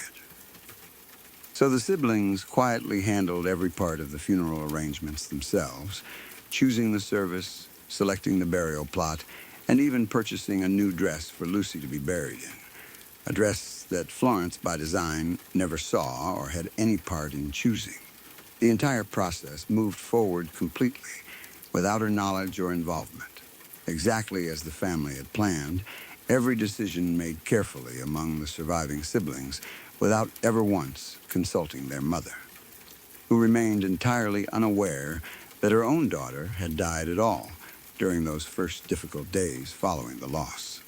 The day after the funeral had concluded, the siblings finally went to see their mother, prepared to sit her down gently and explain that Lucy had passed away, having rehearsed among themselves beforehand exactly how they wanted to break the news as carefully and compassionately as possible, given her already fragile state. But before any of them had the chance to say a single word about it, Florence spoke up first, sounding genuinely distressed, and asked for their help with something. She explained that Lucy had stopped by to visit her the day before, and that she had seemed deeply upset about something during that entire visit, her voice carrying the particular kind of worried urgency of someone recounting a conversation that had clearly troubled her. According to Florence, Lucy kept repeating the same specific complaint over and over throughout her visit. "They're looking at me," she reportedly said. "I don't like them looking at me. I told you I didn't want them looking at me."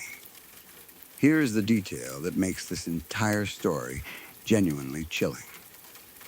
Lucy's funeral had featured an open casket, a decision the siblings had made themselves without ever consulting Florence, since she hadn't been told about the death or the funeral at all.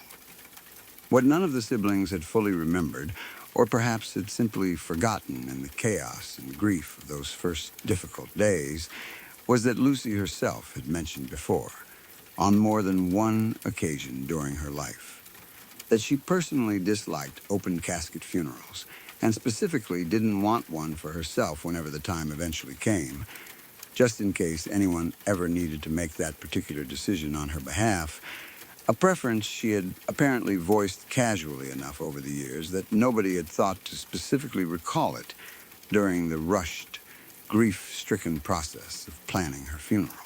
The siblings were understandably shaken, hearing their mother describe this impossible visit in such specific detail, especially given that detail about people looking at her, a detail that lined up so precisely with the exact funeral decision they themselves had made without Lucy's input, and without Florence ever knowing about it. They exchanged glances with each other across the room, each of them clearly registering the same growing sense of unease, though none of them quite ready yet to voice it out loud. They tried gently to reason with their mother, explaining as carefully as they could that what she was describing simply wasn't possible, that Lucy had actually died several days earlier, and that the visit she was describing couldn't have genuinely happened. Florence's reaction to hearing this news for what was, from her own perspective, apparently the very first time, was immediate and full of genuine confusion and disbelief. "Dead?" she asked, clearly startled by the word itself, her hands reportedly beginning to tremble slightly as the news settled over her. "No, she can't be. She was just here. She was wearing the oddest dress, though. I've never seen it before." Florence then proceeded to describe that exact dress in remarkably specific, accurate detail. A dress that she herself, by every account, had genuinely never seen in person before that moment, given that she had played no role whatsoever in selecting the outfit Lucy was eventually buried in. According to my mother, who heard this part of the story secondhand from the siblings who were actually present, Florence described the specific color, the particular pattern along the collar, and even a small detail about the sleeves, details that matched the actual dress with an accuracy that left everyone in that room feeling genuinely unsettled, unable to reconcile what they were hearing with any ordinary explanation. I have thought about this story many times since my mother first personally told it to me herself, always struck most by that particular combination of details that makes the whole account so difficult to simply dismiss. Florence, deep in the confusion and cognitive decline of advanced dementia, had absolutely no way of knowing about Lucy's death, had no way of knowing about the specific decisions her other children had made regarding the funeral arrangements, and had certainly never seen the actual dress that Lucy was eventually buried in, given that it had been purchased quietly, in secret, and had never once been brought to the house where Florence lived before it was placed on Lucy's body for the funeral itself. And yet, somehow, she described both the open casket detail and the specific dress with a level of accuracy that genuinely unsettled every single sibling present in that room that particular day. An accuracy that has never once been adequately explained through any conversation any family member has ever managed to overhear or piece together in the years since. My mother has always emphasized, whenever she personally tells this particular story, just how completely out of character it was for her to give this kind of account any real credibility at all. She has never been someone inclined toward believing in ghosts, spirits, or any kind of supernatural visitation, holding instead to fairly firm religious convictions that generally leave little room for that particular kind of folk belief, having been raised within a church community that generally discouraged any serious consideration of ghosts or spirits lingering among the living. And yet she has never once been able to fully explain away what her own aunts and uncles witnessed and reported that specific day, the plain confusion and fear on their faces as they tried to make sense of what their own mother, deep in the grip of severe dementia, had somehow accurately described. I have wondered, over the years since first hearing this particular story myself, whether there might be some purely rational explanation buried somewhere within it that simply hasn't occurred to anyone in the family yet. Some fragment of information Florence could have overheard or absorbed unconsciously from a conversation nearby, even in her diminished mental state. Perhaps some passing remark made by a caretaker or neighbor that she managed to retain despite her overall confusion and forgetfulness about nearly everything else happening around her during that same period. But the specific timing involved has always made that particular theory difficult to fully accept. Florence apparently described this visit and its precise details before anyone had even told her that Lucy had died, let alone before anyone had described the funeral arrangements themselves. Meaning there was, as far as anyone in the family has ever been able to determine, no ordinary opportunity for her to have picked up that specific information through any conventional means. No phone call she could have overheard. No visitor who might have mentioned the dress or the open casket within earshot of where she typically spent her days. I have also thought about what that particular detail regarding the specific dress might actually suggest, assuming for a moment that Florence genuinely did receive some kind of authentic visit from her deceased daughter the night before that difficult conversation. It strikes me as a strangely mundane, human detail for a supposed spirit to focus on, complaining not about death itself or anything larger and more existential, but instead about something as specific and personal as being uncomfortable with an open casket and unfamiliar with her own burial clothing. There is something almost achingly human about that particular complaint. The kind of small personal discomfort that feels entirely consistent with how an actual person, even in death, might genuinely feel about such a specific, embarrassing situation. The sort of practical, almost mundane worry that rarely appears in more dramatic, sensationalized ghost stories, but that feels, in its own strange way, considerably more believable, precisely because of how ordinary and specific it actually is. My mother has mentioned, in the years since she first told me this particular family story, that she has always found herself thinking about it most vividly whenever she attends open casket funerals herself, unable to fully shake the memory of her great-aunt Lucy's specific, repeated complaint about being looked at in a way she had never wanted or consented to.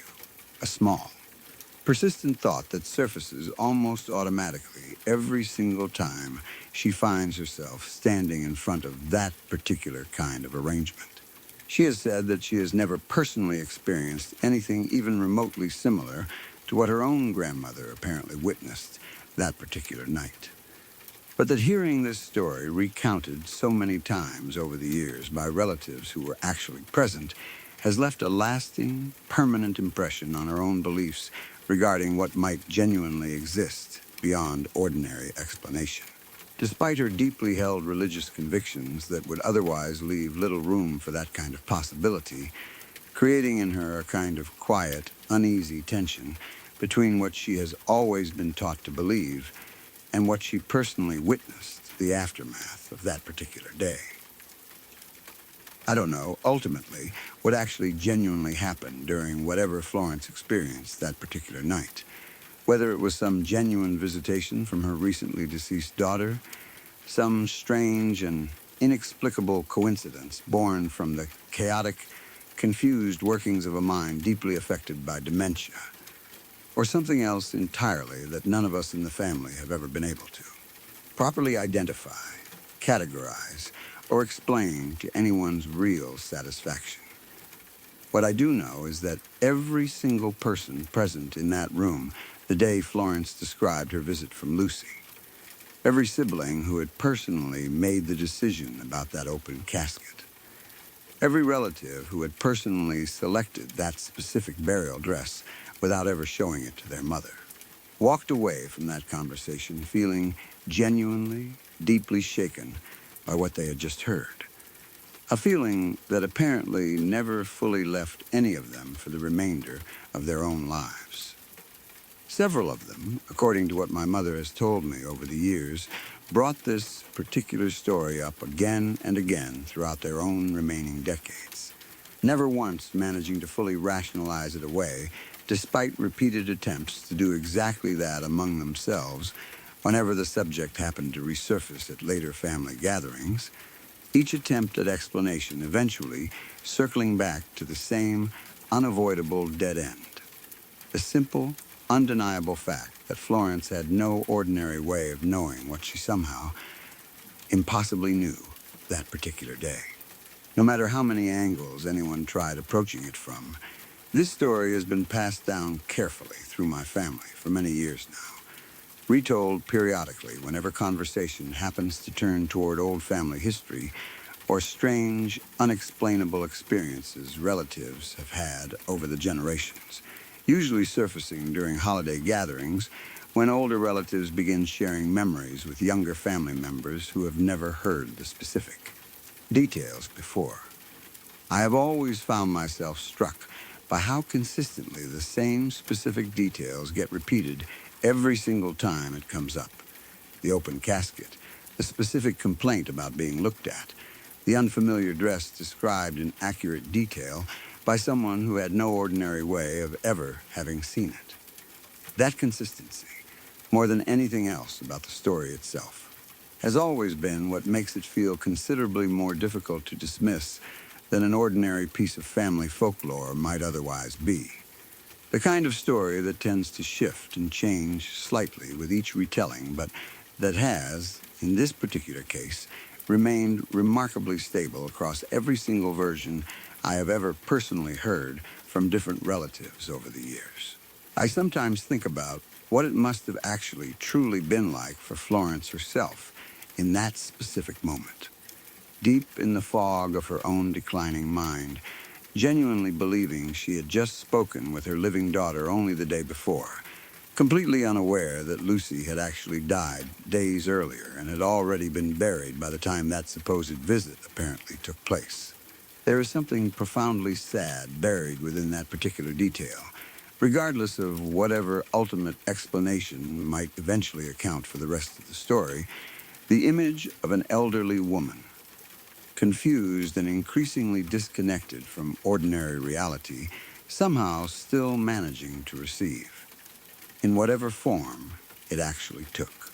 One final visit from a daughter who had already passed beyond any ordinary means of communication, a moment of connection that existed for Florence entirely outside the normal boundaries of time and awareness that governed the rest of her increasingly fragmented daily life during those difficult final years.